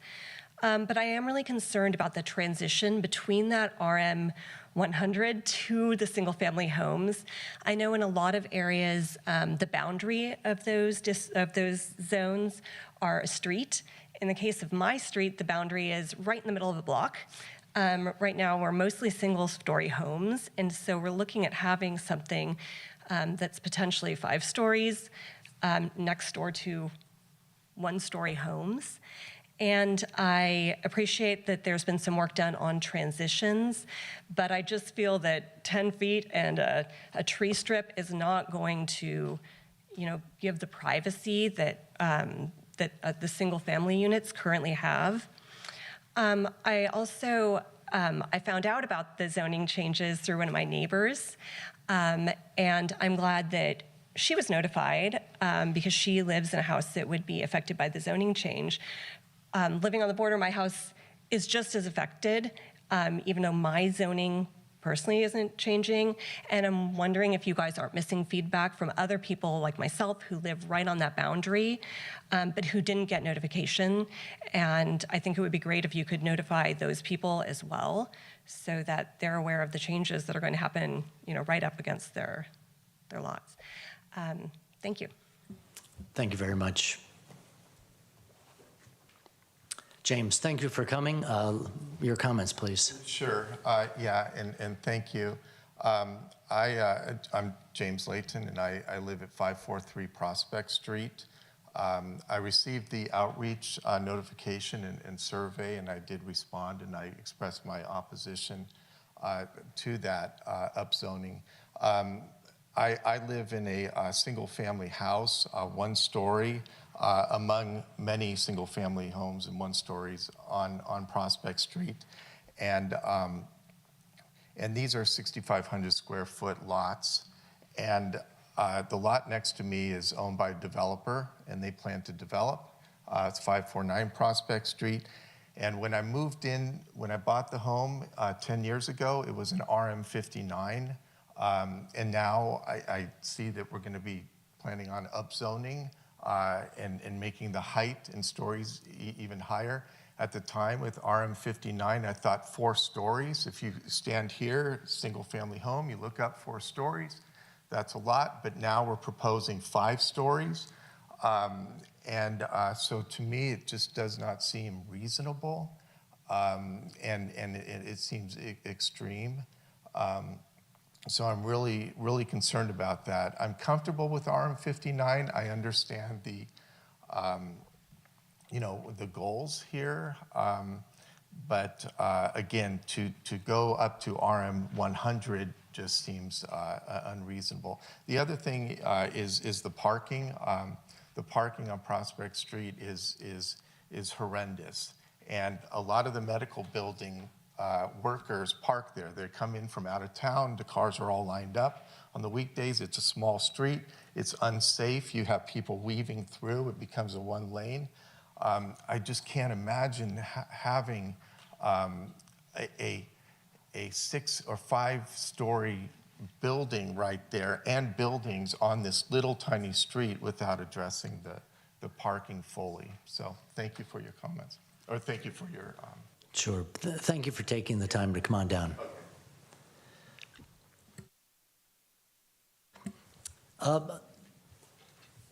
When we come back in person, I'm going to ask Carolyn Casterton and then Patrick Brandon to come on up. So you can be thinking. And Lynette, why don't we come over to a couple of the people that have joined online? Yes, first caller is Kenneth. Thank you. Welcome, Kenneth. You have 2 minutes. Good evening, Planning Commissioner. My name is Kenneth Doe. I'm a field rep for the Carpenters Union here in San Mateo County at Local Union 217. Tonight I want to speak to you about the need for labor standard we all need that will help the working class, like most of us blue-collar workers in construction. Any housing element of this scope should have labor standard in place. With labor standard comes a commitment to apprenticeship programs to guarantee we have an experienced workforce to complete high-quality projects in a safe and timely manner. We'll have a livable wage with medical and retirement benefits that allows workers and their families to live in the community they work in. This also means those wages will be reinvested back into the local community as they spend their earnings, and their tax dollars will help fund local schools and government. The peninsula needs more train construction workers to meet the demand for the new housing and major public infrastructure projects that are in the pipeline. Labor standard would ensure contractors pay fair wage, use experienced and well-trained workers. This leads to higher quality workmanship, meeting building standard, and completing the project quickly. San Carlos should be setting an example and be the standard of what's doing right by blue-collar families. We would love to have a meeting with each and every one of you to answer questions you might have about what labor violation is and what labor standards should look like. For all these reasons, the Carpenter Union urges the City of San Carlos adopt these labor standards as a requirement for any developer planning to build in our city. We look forward for your support, and thank you for your time. Kenneth, thank you for taking some time to share your thoughts. Lynette, our next caller. Yes, next caller is phone number ending with 929. Welcome, and if you don't mind sharing your name and. Yeah, hello, my name is Brian Shields. My counterpart just spoke, Kenneth Doe, and I'm a field representative from Carpenters Local 217. Without labor standards, the ones that he just described, what we find out there in the field all the time is that guys are paid anywhere from $15 to $25 an hour, providing their own tools to the job, which is actually a violation of Wage Order 16, saying that if you have over 26 people on the job site and you provide your own tools, you need to be paid 30. So labor standards is it's really a humanitarian issue, right? We want to be able to provide an opportunity to people that are union, non-union, to where when they build something, they might be able to afford to then turn around and live in it. All the time we see guys commuting all the way up from Salinas, Modesto, Fresno, because that's where they can afford to live. But they have to come here to try to make that $15 to $25 an hour, and it's just not fair. I feel that the adoption or some implication of this in this general plan would be a vital necessity. I don't want to take too much of your time. Thank you very much, and I hope that you have a good evening. And thank you for taking the time to call in and share your thoughts. We appreciate it. Okay, maybe we'll come back to our audience here, and Carolyn, and then Patrick. Hi, everyone. I'm Carolyn Castor.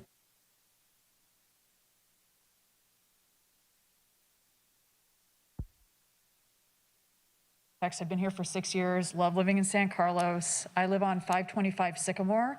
So I live right on the other side of Jenny and James. You know, I'm part of that same neighborhood, and my property is long and skinny, so it's on Sycamore and Prospect. Like James, I moved here with RM59, knew about that, was comfortable with it, but I'm not comfortable with the upgrading of the zoning. For some of the things that they mentioned, 1-story homes next to 5-story, there's a disconnect there, you know, in terms of the neighborhood. And then parking, echo everything that James said. For Prospect, it's packed. For Sycamore, it's a skinny street, there's no sidewalks, and it's packed with cars, like in front of the homes. I can't imagine being able to fit more there, and like weaving around that just isn't a safe environment. I have kids, right? So I'm thinking about that too. And I think those are my key pieces around the height and the density, just on those streets, Prospect and Sycamore. So thank you. Thank you very much. Patrick. Hi, thank you very much. I'm Patrick Brandon. I live at 521 Vista Avenue, and I am immediately north, or just up the hill, I should say west of the last couple of in-house speakers.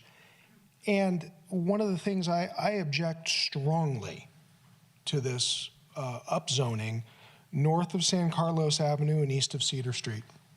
We have one-way, single-lane streets Parking is a mess. I just listened to a very thorough and incredibly detailed report that says parking's out the window and street parking's okay. We're not going to make any more accommodation for parking.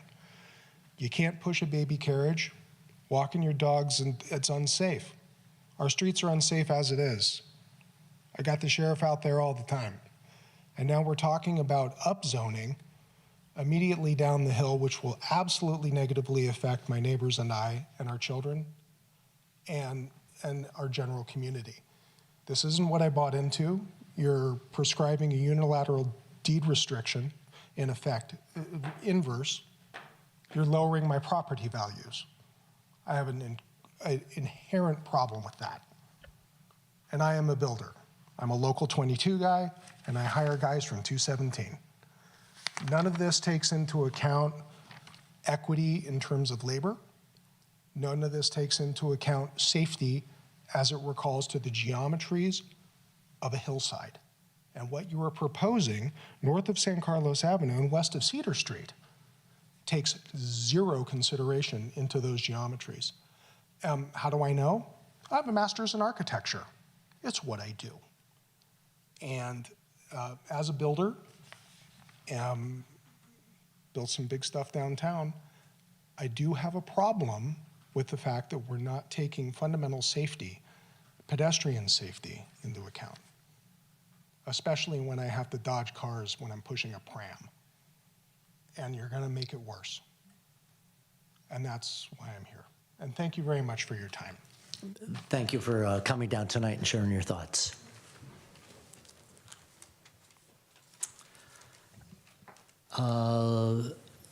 Let me just check if any of our other attendees tonight want to speak. If so, please fill out a speaker card and get it to staff while we're switching back to Lynette for a couple of the folks that are online.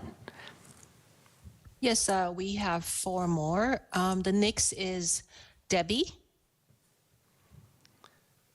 Hello, Debbie. Welcome. And you have 2 minutes, please. Thank you. This is Debbie Baldacchi. I live in Carmelita Drive, and I've spoken to you several times before about flooding, and I cannot describe the scale of the flooding we have experienced on Carmelita. One of the houses, it's the most expensive house listed for sale in Carmelita. For $7 million, it flooded the entire house. And we have barely escaped the flooding and are hoping that we don't get it on this next one.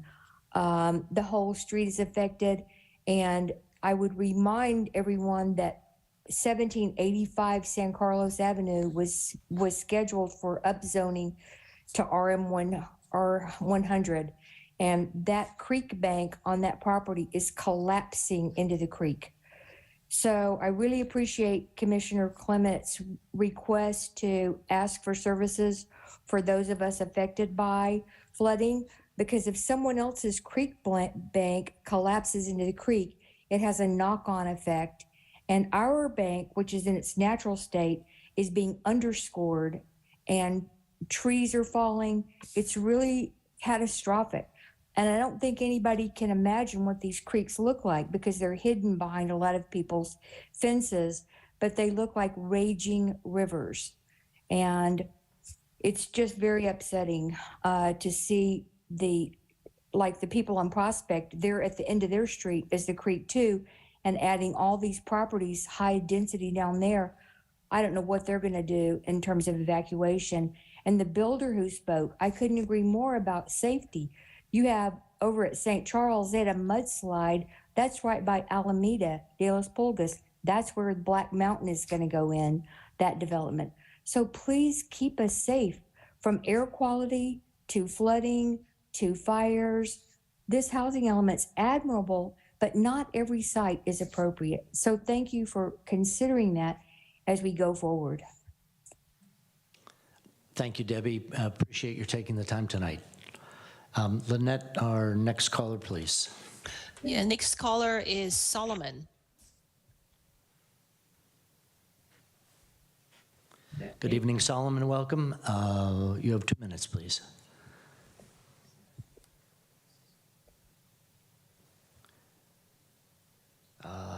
Maybe you need to press star. Solomon, you may speak now. You are unmuted.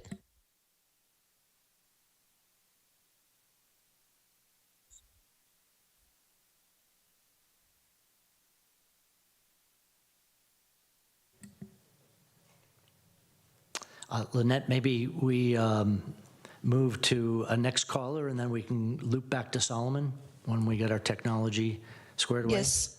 Next caller is Ryan. Very good. Thank you. Good evening, Ryan. Thank you for joining us. Hi, thanks for the opportunity.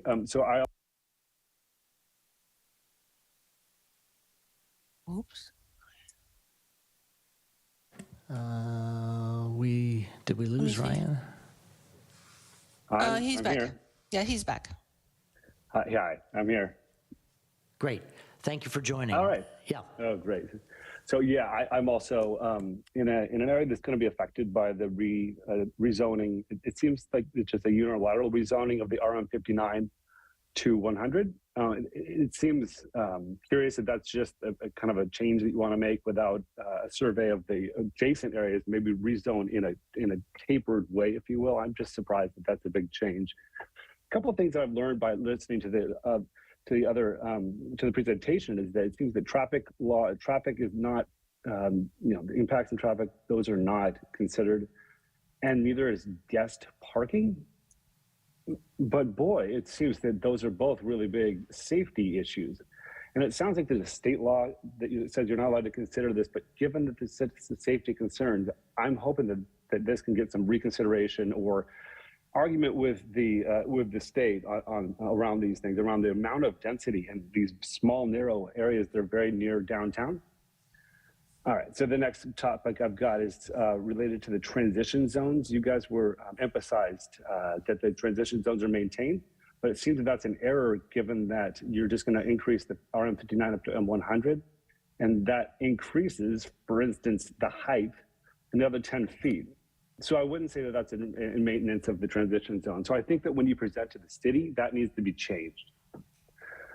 Now, there's some other elements here. I want to question this, having this level of discussion during a school break when people are not around to, many neighbors around here are not around to comment and discuss and be part of this discussion at the last minute. And I, this has been a long process, but this is the last minute before you guys elect that. And to that point, mention how you took efforts to notify each of the property owners who are going to be affected by the zoning, but not the adjacent neighbors like myself. So I would suggest that you do so now and postpone the city council's vote to adopt the motion. I think that's the only right thing to do. Thank you very much. And I've also got other comments about related to the relative scale of my property value. It seems like a unilateral change that really impacts us. So thank you for your time. Thank you, Ryan. Appreciate your comments here this evening. Lynette, do we have Solomon back? Yes, we can give him a try. Okay. Let's see. We'll give it another shot. Solomon, you may speak now.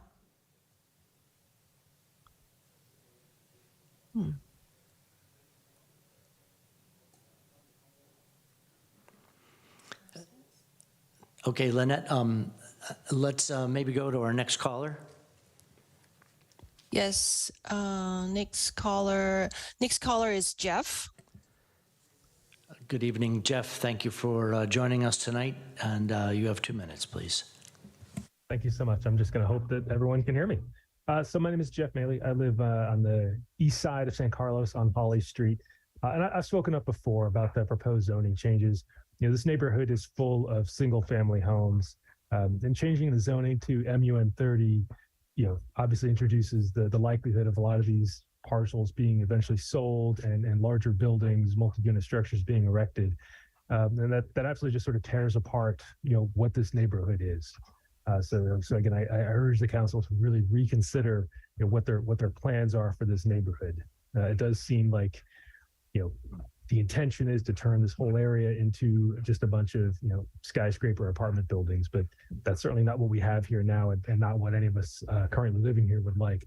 In addition, given the recent flooding we had here, I do wonder if a lot of these proposed zoning changes are at all considering just drainage issues that we have. We may have not had the flooding that they had up on Carmelita, but certainly a lot of the streets, were very saturated with water. And I just am very concerned that the basic city infrastructure in this area can't handle, what the eventual intention is for density. So again, I just urge the city to please reconsider the rezoning of this area and allow the neighborhood to stay a neighborhood. Thank you. Thank you, Jeff. Appreciate your comments this evening. Lynette, I think maybe we have one more caller. We have two more, Very good. but okay, next caller is Anna. Thank you. Anna, welcome. Oh, hi. Thank you for the presentation. Thanks for letting me be able to comment. My name is Anna Asha, and I live on Hall Street. Been here almost 16 years and seen a lot of changes as I've lived here. Our neighborhood gets hit with a lot of different things from all sides, from commercial to biotech to industrial. And now we're getting hit a lot with the housing element. And I agree with Jeff. I want to echo him that, we worked with the city many years ago to keep the zoning at MUN, and they switched it up to MU40. And we just really urge to keep it at MUN. We worked for years trying to just compromise and get that on the table. So this just kind of pulls the rug out from under us because it'll kind of tear apart our city, our neighborhood. And then my other concern is our understanding is when projects are, being proposed and the planners, and then the developers, like the planners will give the developers kind of what they want. And like we have a 90-foot building in our city now that's been rubber stamped. And it's just, even though like they say they might keep the heights at a certain limit, if a developer asks for something, they generally get it. So I'm just concerned that those height limits will not be honored. And I also have concerns about all the safety and transportation and flooding and everything. I just want to echo, like, all of that is just really on my mind. And the air quality. I just really want that all to be considered. So thank you so much. Thank you, Anna. Appreciate your comments tonight and for taking your time. Lynette, our next caller. Yes, next caller is David. Welcome, David. We have 2 minutes, please. Hello, my name is David Tusman, calling as a resident of San Carlos. I'd like to thank the commission and the staff and consultants for all their hard work on this housing element. I think we're doing a great job of getting up to date with it's 2023 now, and we have to expand our imagination of what our neighborhoods can be other than one type of home that it has been stuck in for the last 50 years. As everyone knows, we're in a housing crisis, and there are people living on the street, living 2 or 3 hours away, as the union rep mentioned. And I'm glad to see that San Carlos is making an honest attempt to do their part to allow more people with open arms into our community to be housed safely and comfortably and enjoy the city that all the other callers have said they've been here for 6 or 10 or 16 years. So I'm excited to see this housing finally be allowed at the scale that it needs to be. I personally live in a fourplex near downtown. I wish it was bigger and could house more people because I love my neighbors. And I also live on a skinny street on Chestnut where, we've got cars parked. I wish people could not have so many cars, and having this upzoning downtown, as the EIR was talking about, it reduces those vehicle miles traveled. So I think the heart of this housing element is going in the right direction. I wish it was going further, but it's a work in progress. And again, thanks to commission and staff and consultants for all your hard work. Thank you, David. I appreciate your time and your comments here this evening. And Lynette, let me check. I think by count, there may be one more person online. Correct. Love to hear from them. Okay, caller 595. Good evening, caller, and if you wouldn't mind telling us your name, and you have 2 minutes, please. Hi, this is Solomon. Finally got it connected. So, I just wanted to echo what David said. I do think that this is going in the right direction. I'm happy to see, more housing here in San Carlos. I'm curious, actually, about the transitional standards that I keep hearing mentioned. And considering that the amount of space might be taken up by these transitional standards might decrease the density that's being able to be built in these districts. I'm wondering if there's been any consideration about either exceptions or some sort of reconciliation. In cases where transitional standards might, not allow a particular development to reach the minimum density that it's supposed to be zoned for. That's all I got. Thank you for your time. Thank you for your work. Like David said, really happy about the direction it's going, and also wish it was going further, but this is a great start. Thank you. Great, thank you for your persistence. Glad we were able to get your comments in. And I think, Lynette, we've now heard from all of the people online. We actually have one more who just raised their hand. Great. Raquel? Hello, Raquel. Good evening and welcome. And you have 2 minutes, please. Great, thank you very much. I would like to echo also what Anna and Jeff had mentioned earlier. I also live in the East Side on Cherry Street. I love my neighbors here. I love living in San Carlos. My kids go to the school district here. And I can also appreciate the need, excuse me, for more housing. And it would be great to be able to have more affordable housing for our teachers, for example, because within the last, I'd say 5 or so years, we've been losing a lot of our wonderful teachers to go somewhere else. And so I can see why we need more affordable housing. On the other hand, living where we live here on the East Side and seeing the flooding that was happening the last couple of days, and then also the whole concept with parking, I just don't see how that might not be an issue, along with the traffic. Seeing as how they changed it from the LOS, as they were saying, to the VMT, a lot of people drive. I mean, where we live here on the East Side, we have to drive everywhere. We have cars. We have to drive to the schools. We have to drive to the grocery stores. It's not like you can just walk, get on the Caltrain, or get on the bus. I mean, you can, but you can't. And so I'm urging the commission to reconsider some of these things that we are concerned about on the East Side. And that's it. Thank you for your time.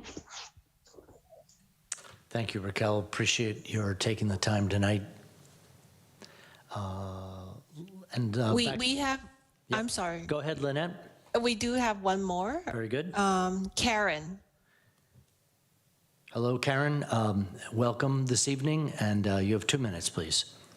Thank you. My name is Karen Tusman. I'm married to David Tusman, who spoke before. I wanted to not only echo what he said, but also bring in this element of oftentimes, I'm hearing a lot of fear from callers, and oftentimes we fear imagining what something could be, and we sort of imagine the worst, scariest boogeyman version of it. And I would like to offer the experience of, what it is actually like when a brand new building, a dense building that is higher than anything else on the block opens on your block. Because we have had that experience here on Chestnut. We have a beautiful new building that opened with 30-something units. I think all but 1 or 2 are spoken for. People are moved in and have lived there. and you cannot tell the difference on our block. There's no barrage of traffic. There's no, they have a garage where people can park their cars underneath. That's one feature that can be used, but it's something where I think often when we envision change, when we hear about changes and don't have a clear picture of what it could look like, we envision the worst possible, scariest version and catastrophe. But I really encourage people to think about places where new buildings have gone up and how, in fact, the sky has not fallen. Things are fine, and we have modern, safe, new buildings that give more people the opportunity to live in our very well-resourced, wonderful town, and also within, close to transit. And just one point about that, yes, of course, it's a very car-dependent society. It's hard to totally break free of having cars, but by living a couple blocks away from transit, we have been able to be a one-car family.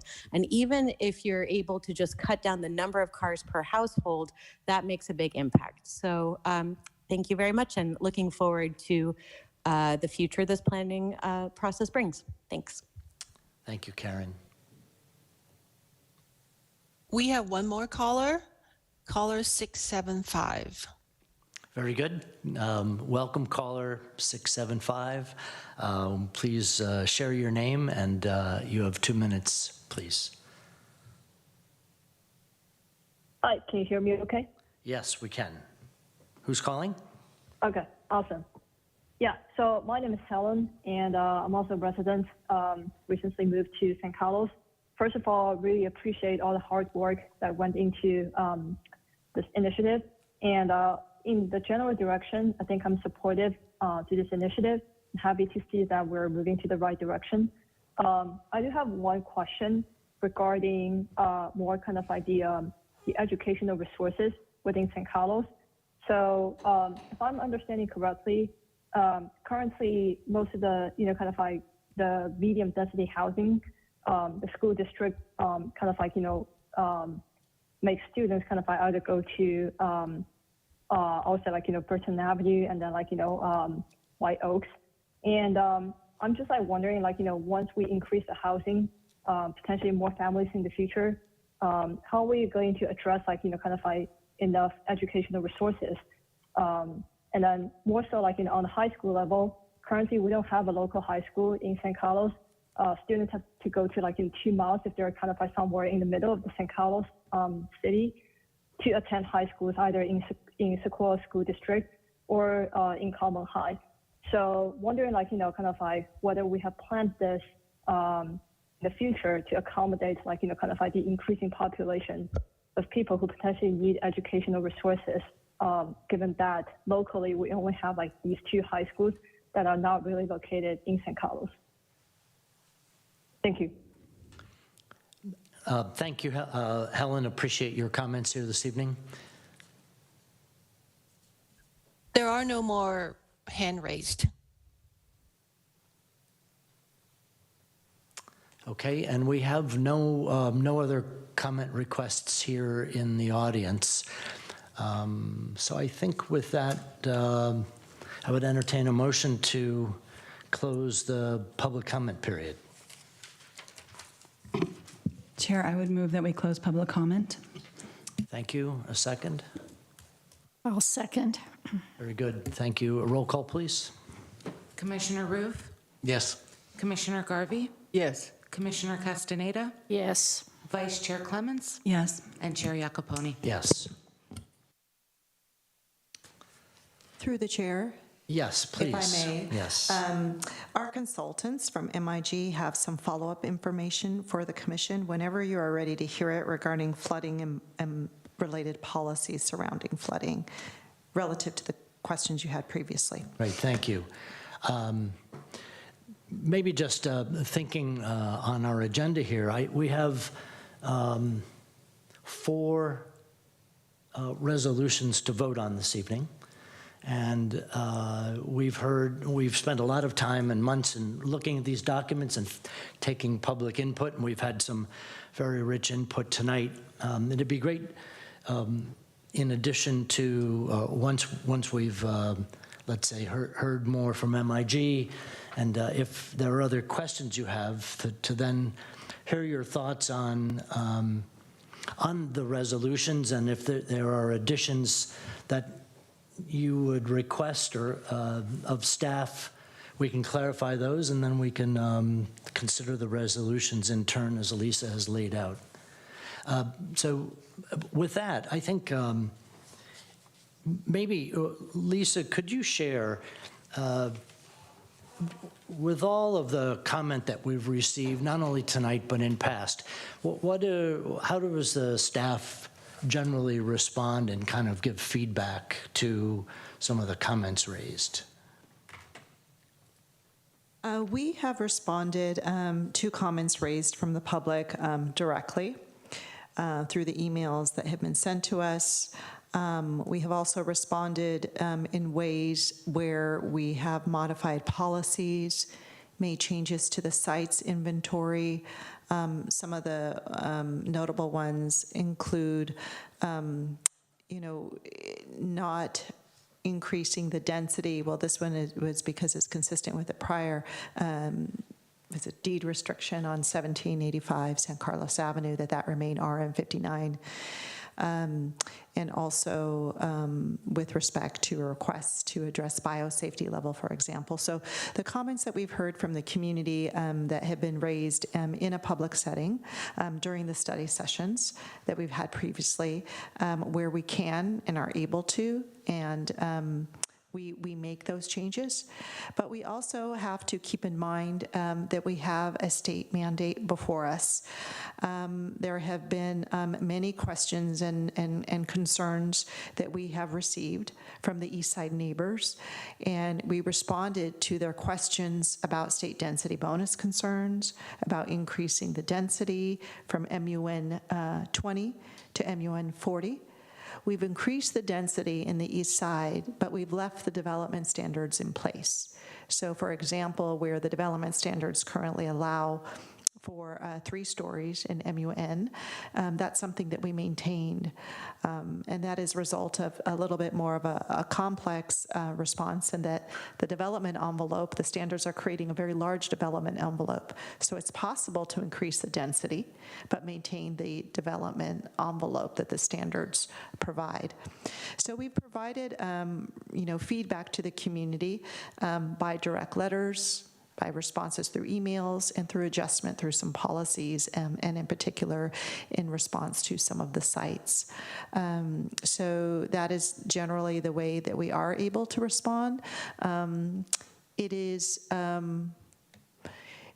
when we think about the changes that we're making, those are directly in response to being able to meet our regional housing needs allocation.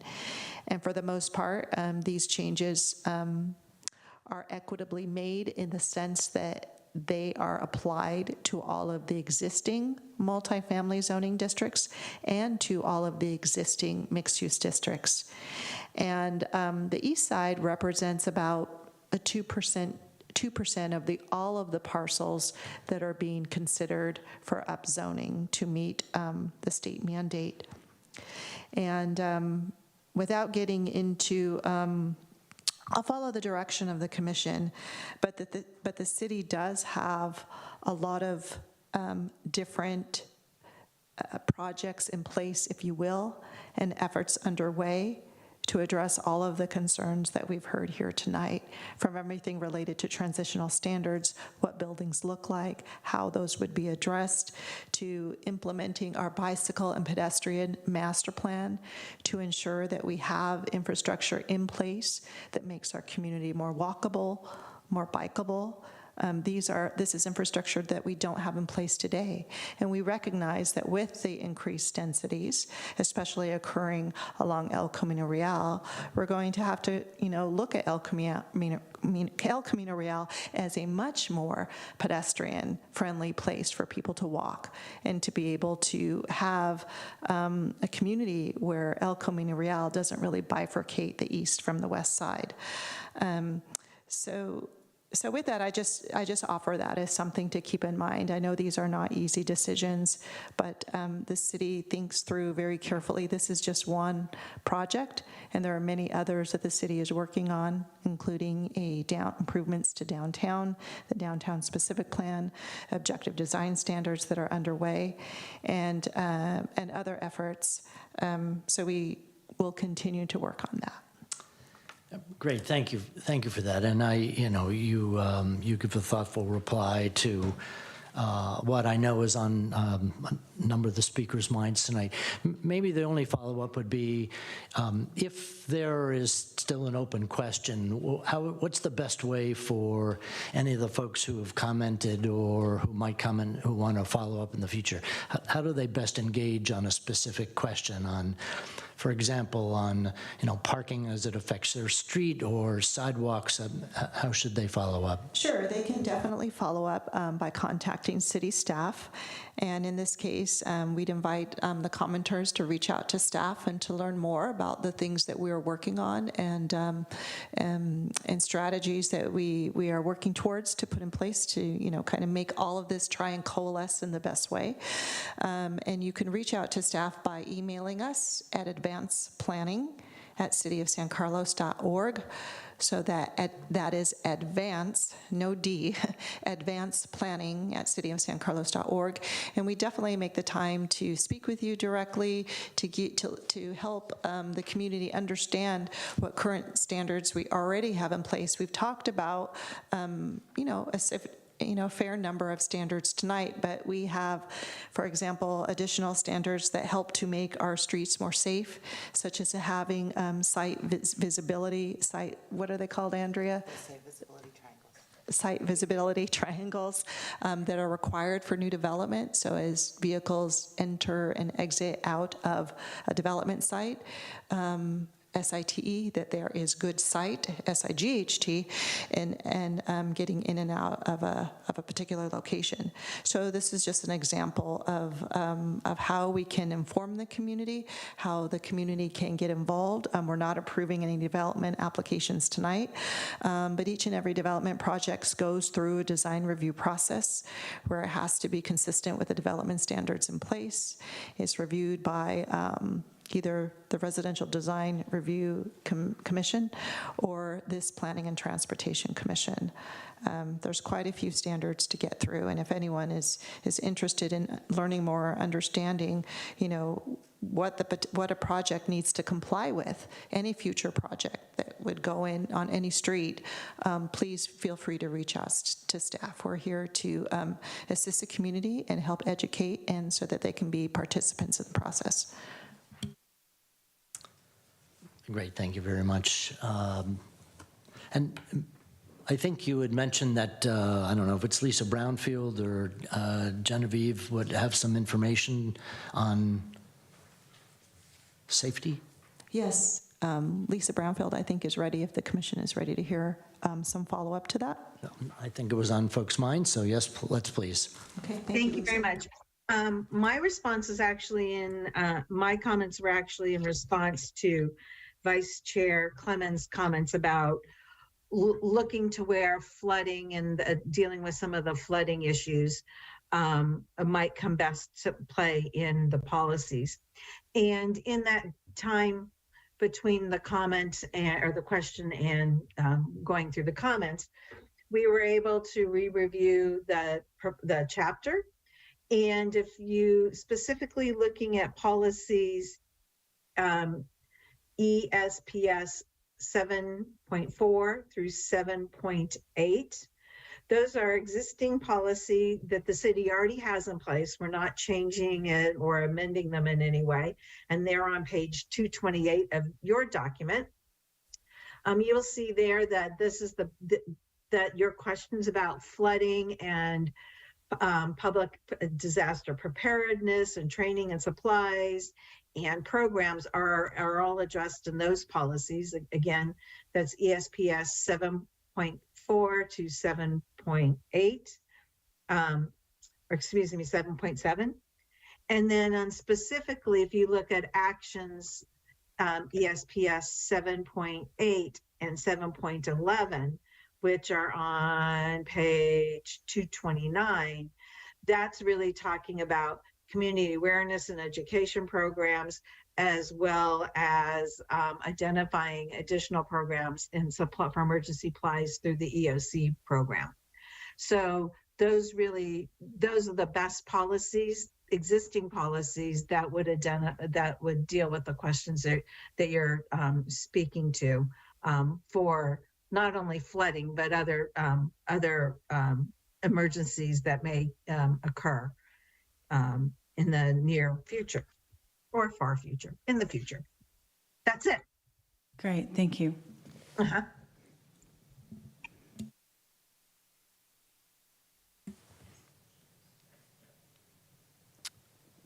Very good.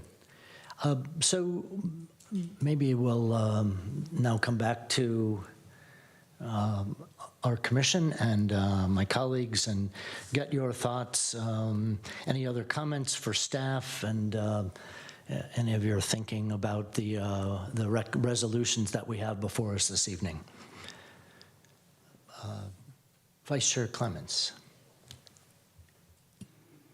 Thank you, Chair. We heard from a lot of residents who took the time to come here tonight to talk about the interface between single-family homes and sites that could host more density.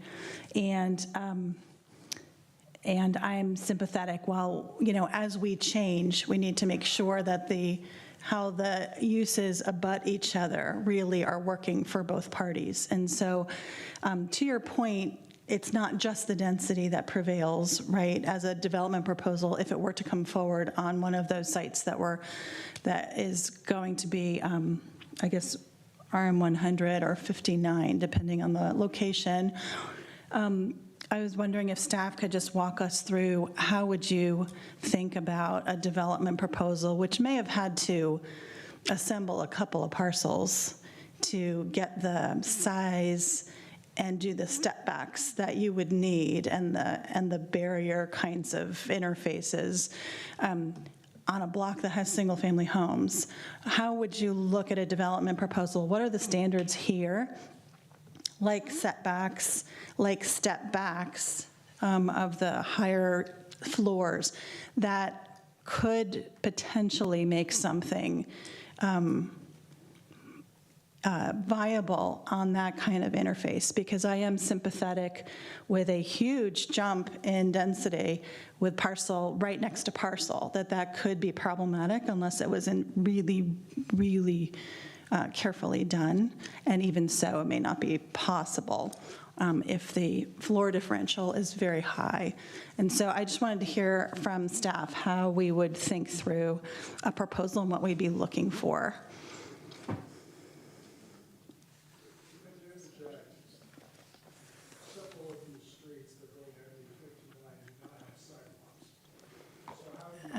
I'm sorry that the public comment period's over. We did duly note the lack of sidewalks as well. And actually, that's something I wanted to follow up on, which is also, as we look at smaller streets, is there an assessment of capacity and potentially any resources that a new development could bring in order to establish sidewalks for a block? Or, if we're looking at very narrow roads, is that not necessarily possible? So anyway, I just wanted to help you give me an example of how you'd walk through the code a little bit and what you would think about with a development proposal. I'll go ahead and take a stab at that to start. Andrea Martisich, Assistant Community Development Director. We really, before a project comes to the commission, staff really takes time to work with the developer and also requires a developer to do outreach with neighbors, not only so we can make sure that they're, following the code, but that we can get an idea early on of what neighbors' concerns might be. So that's sort of just a big picture prior to submittal, doing a pre-application and asking them to do outreach with neighbors. When we're talking about multifamily and mixed-use projects that are residential, they do follow the development standards that are in our code, some of which have been mentioned tonight, which are the transitional standards, which talk about, the taller the building is, the more it must step back from a single-family zoning district. Other things that might occur are, again, depending on each site, undergrounding utility lines, definitely landscape buffers. Depending on the types of uses, there's different landscaping buffer requirements. So if you have a higher intensity use next to a lower intensity use, you have to have a buffer between those also with landscaping. There's, in addition to the step back requirements based on height, there's also the setback requirements, which are based off the property line for the entire building. Throughout the process of reviewing the project, neighbor input is also taken into account. I think what we've seen, especially on some of the smaller lots, as you mentioned, Vice Chair Clements, it is hard to get these larger buildings on smaller lots. And what we've seen in the past is development of 3 to 4 units on smaller lots, but they're 2,500 to 3,200 square feet each. So very large luxury units on these multifamily sites. And what the element is trying to do now through various measures is, have smaller units, which are not only more naturally affordable, but will also trigger our inclusionary housing element, our housing ordinance, to provide affordable units. So going back to your question about design, as it goes through the process, we do have to analyze the project against the code. And so if a project does meet the code requirements and, we recommend it for approval to the commission, it would come to the commission. There's a public hearing similar to this evening where anyone could come speak on the project. One thing I do want to point out, and this is a little bit of a plug for another initiative we're doing, there are various laws coming down from the state that require the city to review projects based on objective standards. And what this means is that some of our current standards now, which might say something like a building should have a welcoming entrance or something like that, and now we cannot use. We have to be very subjective and numerical about what buildings look like, and in some instances have to approve them by right if they meet these standards. So what we're doing now, another initiative we're doing, which Lisa referred to, is our objective design standards. And we are asking for a lot of community input. The process has started.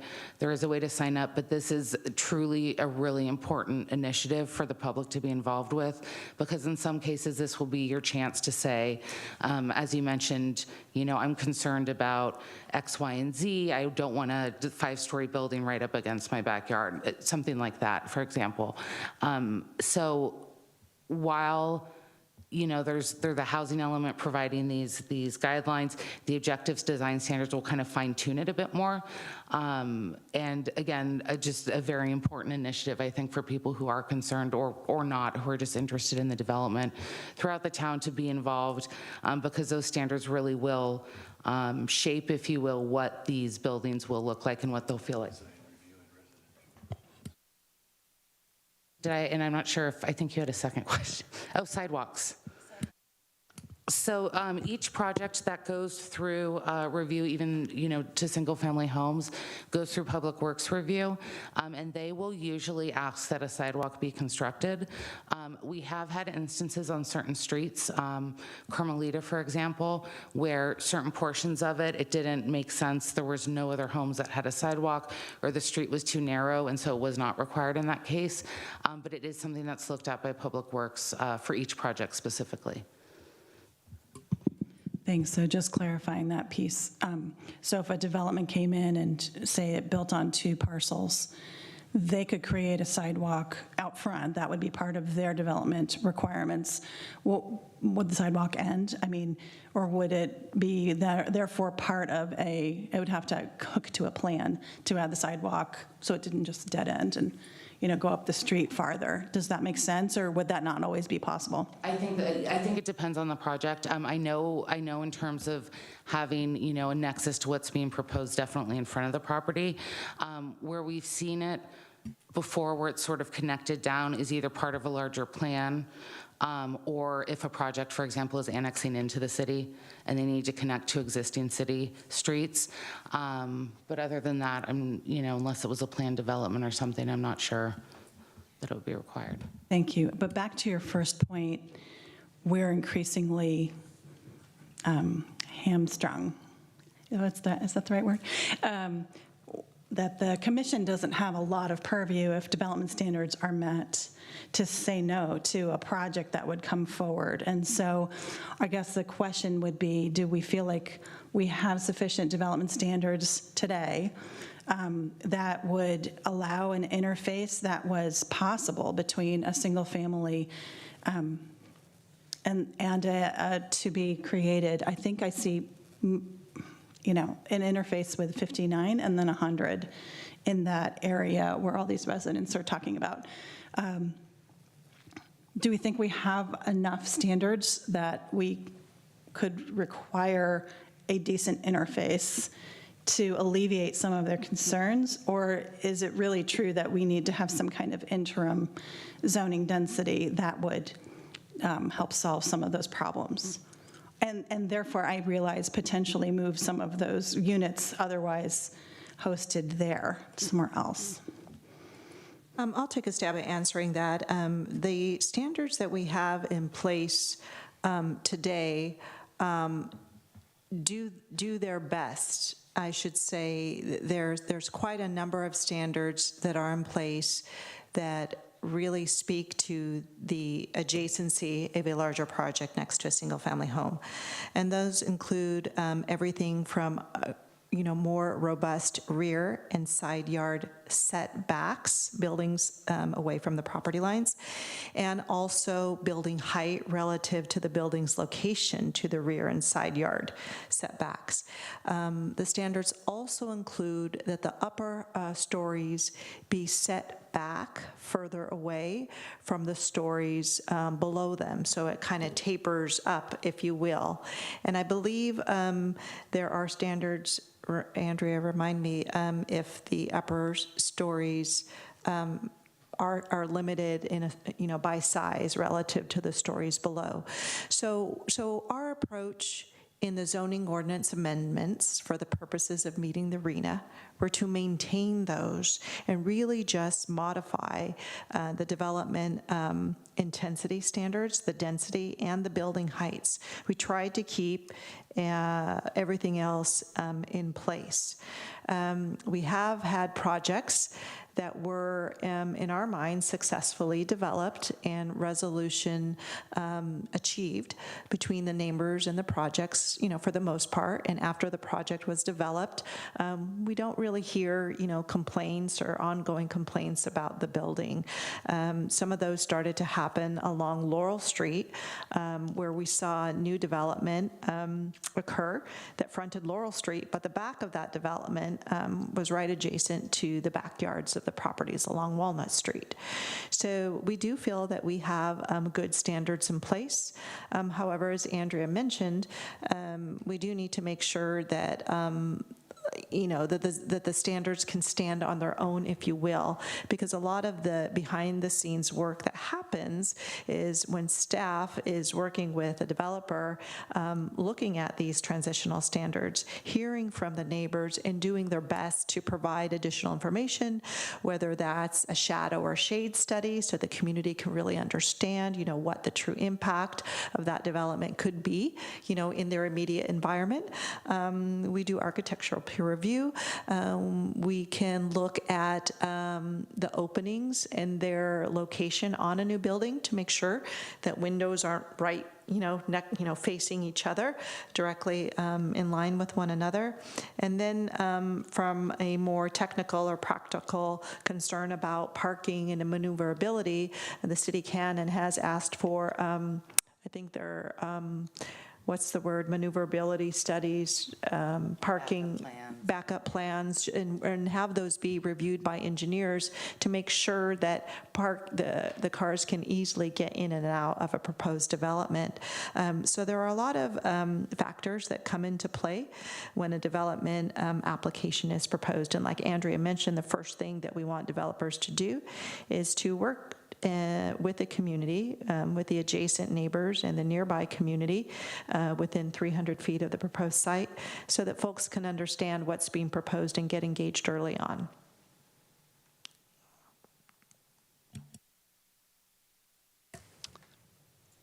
Thank you, Vice Chair, for their comments and elicited a good dialogue, so appreciate that.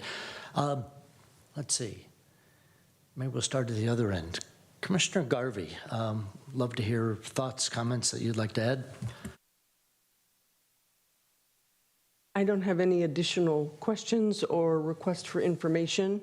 I have a few comments of support for each of these four proposed motions. I don't know if you want to take them one by one or if in a certain... Yeah, good question. Why don't we hold those until we touch on each resolution and maybe see if the other commissioners have got some overarching comments, and then we can take a pause and then come to each specific resolution. Okay, does that work? That works, Yeah. thank you. Okay, great. Commissioner Castaneda, anything you'd like to bring up? I don't have any additional questions, no. Okay, thank you. Commissioner Roof?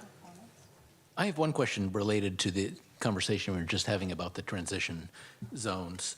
The new RM 100 designation is for all parcels that have that, was the prior designation RM 59, or so is it always just one increment of upzoning? That is correct.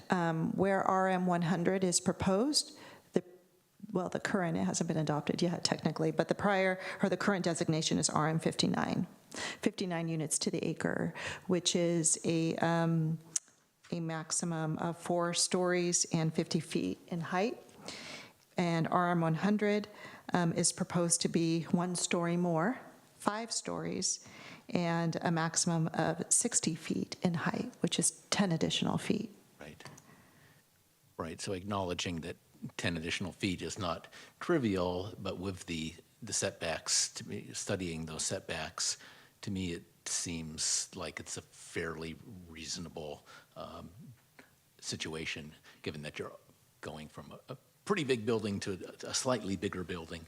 I kind of am landing on the proposed setbacks and rule and sizing requirements for the RM 100 makes sense. So I think it's nice to acknowledge that that over the past year we've heard quite a bit about the concern about the transition zone, and I think the solutions that have come up with really do a pretty good job of addressing that, given the fact that we have to weigh the need for additional housing and more affordable housing against the impact. I think we've landed in a pretty good place. So I'm just so you kind of know where we're headed on if I don't have any overarching big concerns. Generally, I'm supportive of what we have before us. Great. Thank you for both the comment and that recap. I appreciate it. Maybe just one clarification that I would have, and I'd put out there. If a developer or a project qualified for state or city density bonus and tacked on yet another level of development on top of what the zoning standard will move to, will our transition requirements also be held? I mean, can the city enforce those as well? Like, we're going to give you 7 stories, but you still have to follow the rules, or by right, is there some by right thing that they get a waiver on because they've qualified for a density bonus? My colleague Adam Aronson could correct me if I'm wrong, but my understanding is that when a developer applies for a state density bonus, should they need a concession or a relief from a development standard, and that means any development standard, they can request it.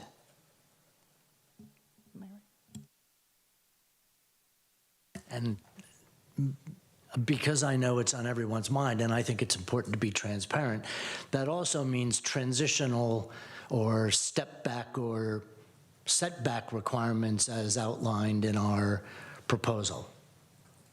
Is that and right? That would be correct. Okay. Yes, just to be clear. Right. And they could ask for that instead of a height exception. And these would be something that staff would look at and evaluate as a whole. And Andrea, you can jump in here. But it's not, I just don't want to give the impression that when a developer asks for something, it's just a given. Staff definitely has conversation, looks at all of the different development standards. Andrea, why don't you go ahead and jump in there? I was just going to add along with that, the developer has to explain why they can't meet why they can't meet the density or what standards. So as an example, stepping in for the transitional standards, they might have an argument that they need to go higher because they're losing this area by stepping in. Or vice versa, they might say, we don't want to do transitional standards, but we're not going to go higher. So there does have to be some sort of explanation and reasoning behind it as well. Okay, thank you. And it's been on my colleagues and I know the public's mind here as we've talked through these transition zones and these density bonuses, and just, I say for the record, making sure everyone knows what we can do, what we can't do, and also very much appreciate that it's not carte blanche, but the city staff is going to work this for the best mutual outcome, which is good to know. Thank you. All right, I think, let me just check. Any other comments before we move to considering the resolutions? And if not, we'll move to resolutions. Yeah, Vice Chair. Thanks, Chair, for your patience with me. Unfortunately, I do have one more comment, and it came from a public comment that we received by email, and I thought it was a good point, and I wanted to ask a question and bring it up. It's about the open space requirements for projects, and the way the wording reads on the code amendments and table 18.05.030, -6, the landscaping and open space standards for mixed use districts at least, it leaves it up to the developer, it seems, as to what the mix of open space is, as to whether it's just for the project or it's for the public. The language says residential open space may be common or private or a combination thereof. And I don't see anything that seems to say or incent, but maybe you can point me to something I'm missing, that it would be, some space for the public, or that the public space were more heavily weighted than the private space. I mean, I think a lot of developers would want to create open space and fence it off and have it just for that development if in the absence of any other requirements. So I wanted to ask staff about that. Well, let me jump in here just to make a point of clarification and then see if I can answer or respond to your comment. So in this particular standard, and maybe Andrea, you can You can find it in the book. I'm trying to get there. But when we refer to the open space requirement, this is referred to as common area or public open space. But what we mean by that in terms of the common area or open space is really kind of, the space or amenities on the site for that particular development. It's not intended to mean a public space whereby this is like a public park or a public space that's intended for the broader public per se. And also the reason that this particular standard is in the zoning ordinance is really in response to conversations that staff and the consultant team had with developers. In our initial conversations, in talking to them about what are some of the top constraints in terms of meeting the development standards, parking was obviously one. And then this one came up because they felt that it makes it more difficult and more costly if every unit was required to have its own private deck. So we thought about this. The overall percentage does not change. There's a percentage relative to the lot size that's required for this type of amenity. And we are proposing that a developer can choose to determine, how it makes sense for them and for the overall project to provide this particular open space or amenity for the residents on site. And Andrea, I think, wanted to add something. Yeah, I was just going to add, in terms of, the flexibility itself, the current standards now, not as proposed, but as adopted, are very specific in the amount of, in the dimensions of the private open space, in the depth and the width. And so it really resulted in projects with every, like Lisa said, every unit having a balcony, which, ties into concerns with, like someone mentioned, privacy with neighbors. And what we've seen an interest in from some developers is building, like the roof, a pool up on the roof or a big area up on the roof with a barbecue, and having that count as open space rather than needing to do a deck or balcony off every unit on the side property line or on the rear property line. So it seemed to be, allow for a bit more flexibility, and also, space that might actually be used more rather than having these small balconies. I'm not saying that you can't do balconies, but maybe some units have them and some don't, which also will affect their cost as well. Thanks, that's very helpful. The cost of balconies is significant. So I understand water intrusion issues from balconies is an issue. But I'll just ask one more question, which is that, is there any incentive in the code for developers to provide publicly accessible space where non-residents can access it? So for instance, as you have an entrance and there's a courtyard that opens to the interior of a development, those are typically gated off. That's not a very community-friendly design, but I understand that's, it's very common unless the community makes an effort to create spaces where folks can, access it anyway. So is there anything in our code that incents that? Yes, I'll jump in and Andrea can add if I missed anything, as it's been a while since I've had my hands on the code, aside from the housing element update project. But in our code, in the mixed use section of our zoning ordinance, there are provisions that will allow an increase in FAR. I think it's a 10% increase in FAR in exchange for community amenities or some sort of community benefit. Actually, this portion of the zoning ordinance has been modified because currently it reads that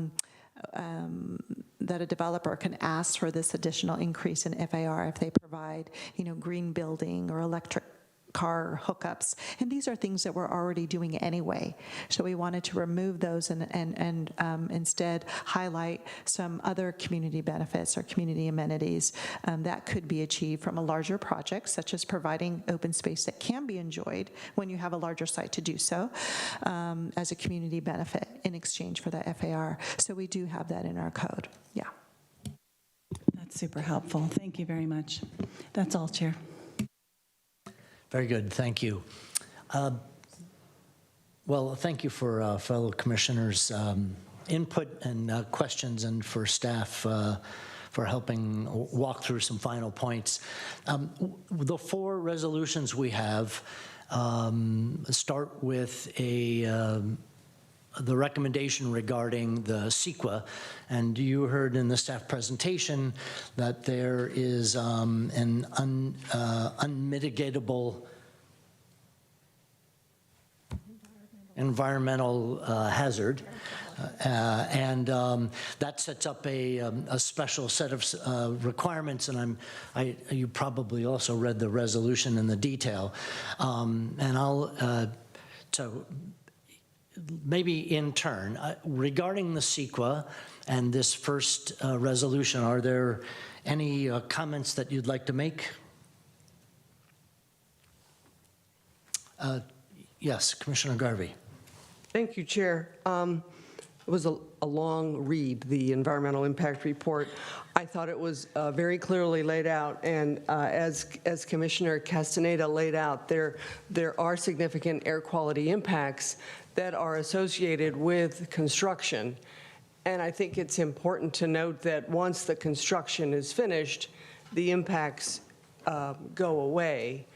And in reading through the mitigation measures for air quality and for other environmental impacts associated with construction, I've read many of these kinds of mitigation measures in the past, given the work that I do, and these are very robust mitigation measures. So I am in support of the environmental documentation and all of the mitigation measures that it contains. Thank you very much. Commissioner Castaneda, anything to add? I don't think so. I know that it is fairly common, I understand, to have these unmitigatable effects. And so I think with other safeguards that we have, and being required to consider the standards in new building projects, with all new building projects, I think I can go ahead and support the plan. Thank you. Commissioner Roof? I agree that mitigations seem to make sense, and in the case where it was unavoidable, the trade-off, given the value of the development in a transportation corridor, et cetera, it makes sense. Thank you. Vice Chair Clements? I concur with what Commissioner Roof just said. Thank you. Well, thank you, everyone. So I'll entertain a motion in support of the EIR as outlined in item 1. I will make that motion. I move that the Planning and Transportation Commission adopt resolution number PTC 2023-01, recommending that the City Council certify the final environmental impact report for the City of San Carlos Focused General Plan Update. I'll second the motion. Very good. Thank you. Roll call, please. Commissioner Roof? Yes. Commissioner Garvey? Yes. Commissioner Castaneda? Yes. Vice Chair Clements? Yes. And Chair Iacoponi? Yes.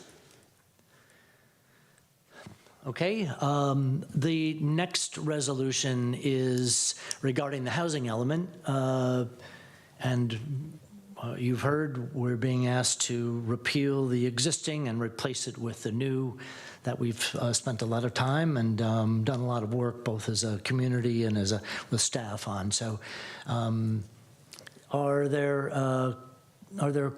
comments that you'd like to make before we take a vote?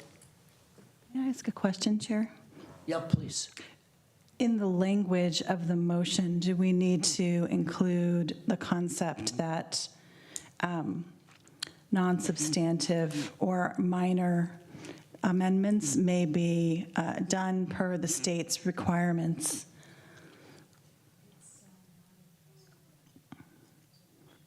is it in the resolution itself? This motion doesn't have that concept in there, so I just wanted to ask about that. Or was that going to city council? Was that, Lisa said something about city council. They were going to ask city council for that right.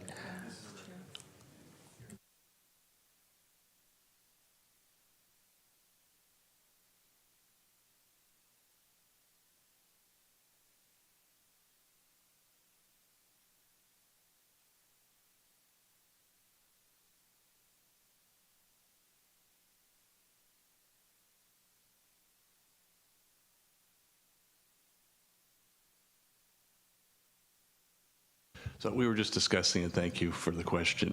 I don't think we need to spend time tonight trying to draft or recite some precise language for you, but since this is a recommendation to the council, if you would like to, in your motion, indicate that you would like the council, when adopting the housing element, to provide that element of flexibility for minor changes. Okay, Chair, then I'd like to go ahead and make a motion for number 2. I move that the Planning and Transportation Commission adopt resolution number PTC 2023-02, recommending that the City Council repeal the City of San Carlos's 2015 to 2023 housing element and to adopt the City of San Carlos's 2023 to 2031 housing element, and that the City Council approve, lost it, and that the City Council approve a version allowing minor amendments per state requirements so as to meet the January 31st deadline. Do we have a second? I second that. Very good. Roll call, please. Commissioner Roof, Yes. Commissioner Garvey, Yes. Commissioner Castaneda, Yes. Vice Chair Clements, Yes. and Chair Iacoponi. Yes. Thank you. Our third resolution this evening is with regard to a number of the elements in the general plan. So the community safety and services element, we're going to replace it in its entirety and adopt a new environmental safety and public services element, along with amendments to the general land use, circulation, environmental management, and noise elements. And again, with that, any comment or that you'd like to make on these, Commissioner Garvey? Thank you, Chair. Just a couple of comments in reading through these. We have land in San Carlos that is in a wildfire safety zone, and I really liked the new wildfire section in the safety element and the policies for homes that are might be located in fire hazard areas. We also have land down near the bay, which could flood, and I wanted to say how much I appreciated the climate change element that requires integrating sea level rise into city processes. I thought that was well done. And lastly, bicycling and having a walkable community, I want to note that the bicycle and pedestrian safety plan is still a very important element of this plan. So I liked how they were integrated together. So I'm very supportive of this. Thank you. Very good, thank you. Vice Chair? Thanks, Chair. I just wanted to add that I do see several places in this element that requires that the city periodically assess its infrastructure needs and to address those needs as they rise, and to communicate with residents about not only sea level rise and resiliency, but about practical steps that people can take in cases of extreme weather. So I felt good that the language was pretty comprehensive in different places and did require the city to continually assess what it needs and communicate with its residents. So I thought it was well done, and I'll be supporting the motion. Thank you, Vice Chair. Commissioner Castaneda. Yes, I also like these provisions. I like the provisions for the fire-resistant green belts for new residential developments, and water saving systems and water recycling for new developments. I like the policy of no net loss in public parking and expanding the depot parking lots. And also the environmental management element has policies to reduce energy consumption that include action items to amend zoning to decrease barriers for on-site energy generation. So I do support this. Great, thank you very much. And Commissioner Roof. I also like and support this, this recommendation, and I could make the motion if you're ready. Yes, I'm ready.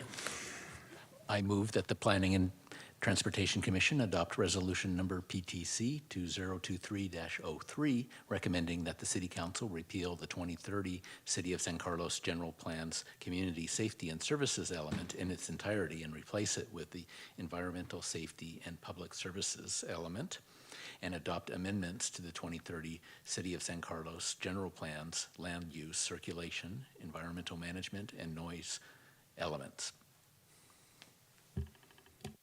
I'll second the motion. Thank you. We have a motion and a second. Roll call, please. Commissioner Roof, Yes. Commissioner Garvey, Yes. Commissioner Castaneda, Yes. Vice Chair Clements, Yes. and Chair Iacoponi. Yes. Thank you all. And then our last item and resolution here for the evening is with regard to the ordinance, a recommendation for an ordinance regarding capturing all of the changes to the municipal code in the zoning area so that it'd be consistent with the work that we've done thus far.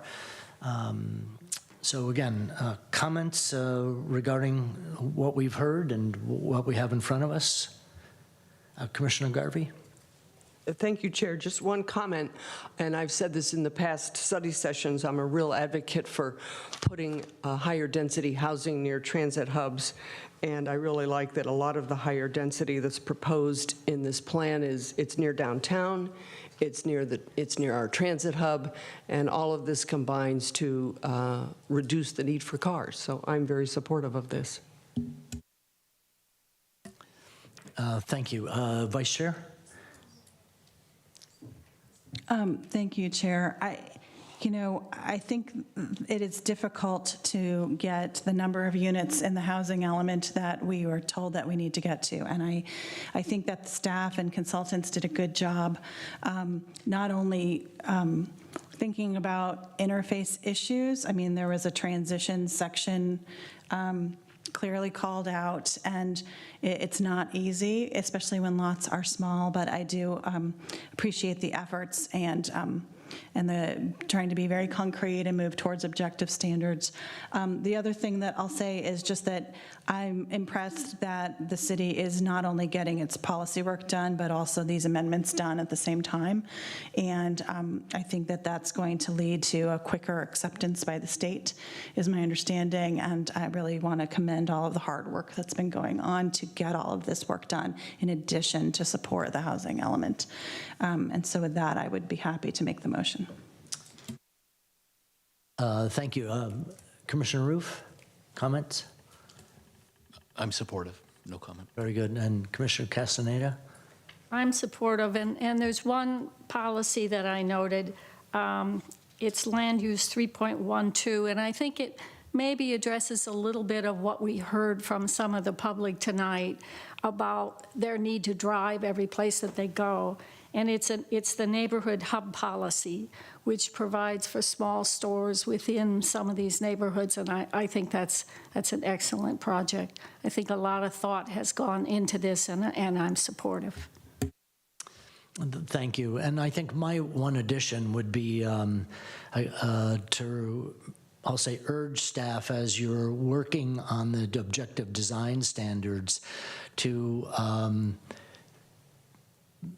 take the public's concerns about transition, and I think, Andrea, you already said this was in the works, but just again, for the record, from my perspective, to take transition standards into consideration when we design those objective design standards, because they're going to be a roadmap for the next 5 years with a lot of very disruptive compared to today development, and I think we owe it to our fellow citizens to make sure we have their voices and do the best we can to balance. So with that as my caveat, I'm supportive. So with that, do we have a motion? Yes, I'd make a motion. I move that the Planning and Transportation Commission adopt resolution number PTC 2023-04, recommending that the City Council introduce an ordinance to amend the City of San Carlos's Municipal Code, Title 18, Zoning Ordinance, Sections 18.04, Residential Districts, 18.05, Mixed-Use Districts, 18.20, Parking and Loading, and 18.41, Terms and Definitions. Thank you. Second? I'll second. Very good. Roll call, please. Commissioner Roof? Yes. Commissioner Garvey? Yes. Commissioner Castaneda? Yes. Vice Chair Clements? Yes. And Chair Iacoponi? Yes.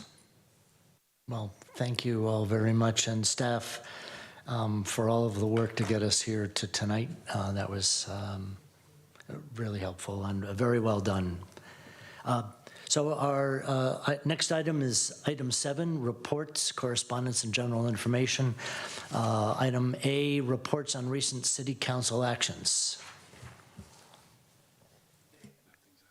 I want to thank Andrea Martisich for running the meeting tonight. That was very, very helpful.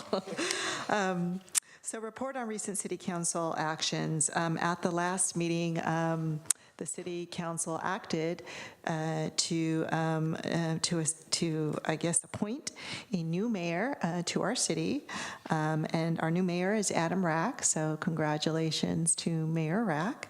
And along with that, an appointment for the vice mayor position will go to Councilmember Ron Collins. So congratulations, Ron, on that.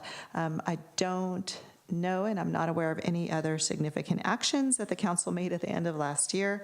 And so that would be it for this evening. Very good, thank you.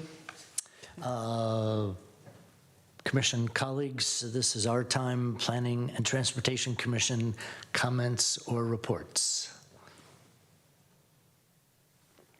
Going once, going twice, seeing none.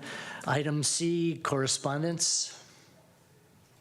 Chair Iacoponi and Commissioners, correspondence for this evening included one public comment that came in that was forwarded to the Commission earlier today. That is part of the public record. I just wanted to make note of that, but no further correspondence received. Very good, thank you. And last, item D, planning staff comments, reports, and updates of current projects. I actually wanted to start, especially in light of what's happened and what we've been talking about tonight, just to make everyone aware and anyone who's watching aware of our webpage under our residents tab for storm and flood preparation, which outlines both resources for residents, how to get notifications, how to figure out, changing weather conditions, street closures, evacuations. Also has information on sandbag availability at the Courtyard. And so it's a good resource. And finally, and perhaps most importantly, how to reach out if there's emergency flooding or trees falling, things like that. So wanted to point that out. Again, that's on the city website under residents flood storm preparation. So just wanted to mention that. In terms of the next meeting, I believe there's a Safe Routes to School presentation by the city engineer. And I think that's it. I believe that's it, but there could be. The next meeting date is not. Yes, January 17th, it's a Tuesday because of the holiday on the 16th, yes. I just had one additional comment, just so the public knows. They may not know where the Courtyard is. It's the Corporation Yard, which is on Branston in the east side of town. Thank you. And if Could I ask a question of staff? When the state's letter comes in on the housing element, will you distribute it to the planning PTC members? Yes, and we probably would post it on the project website as well. Right, thank you. One other question that I had was for the housing element, I was trying to find a posting of letters, comment letters received, actual comments, rather than a synopsis of feedback. Is there a place where you're posting letters received on the draft housing element? There is not. This is something that staff receives and forwards it on to the Planning Commission and City Council. But we do not have a place where all letters are contained. However, the letters that we have received in response to the draft EIR are made available on the project website in the context of the final environmental impact report section. Yeah, and actually, the letters for the EIR and staff's responses, or through the consultants, did remind me that it would have been good to have seen any letters that came in from organizations, for instance, comment letters on the housing element draft. And I would encourage you to post just a compendium of comments received for transparency's sake.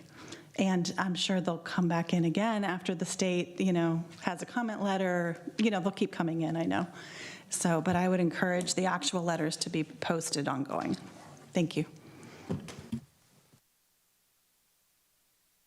Staff, anything else? Very good. Our meeting is adjourned. Thank you for all of your hard work preparing that very long preparation of even the slides were an hour in preparing.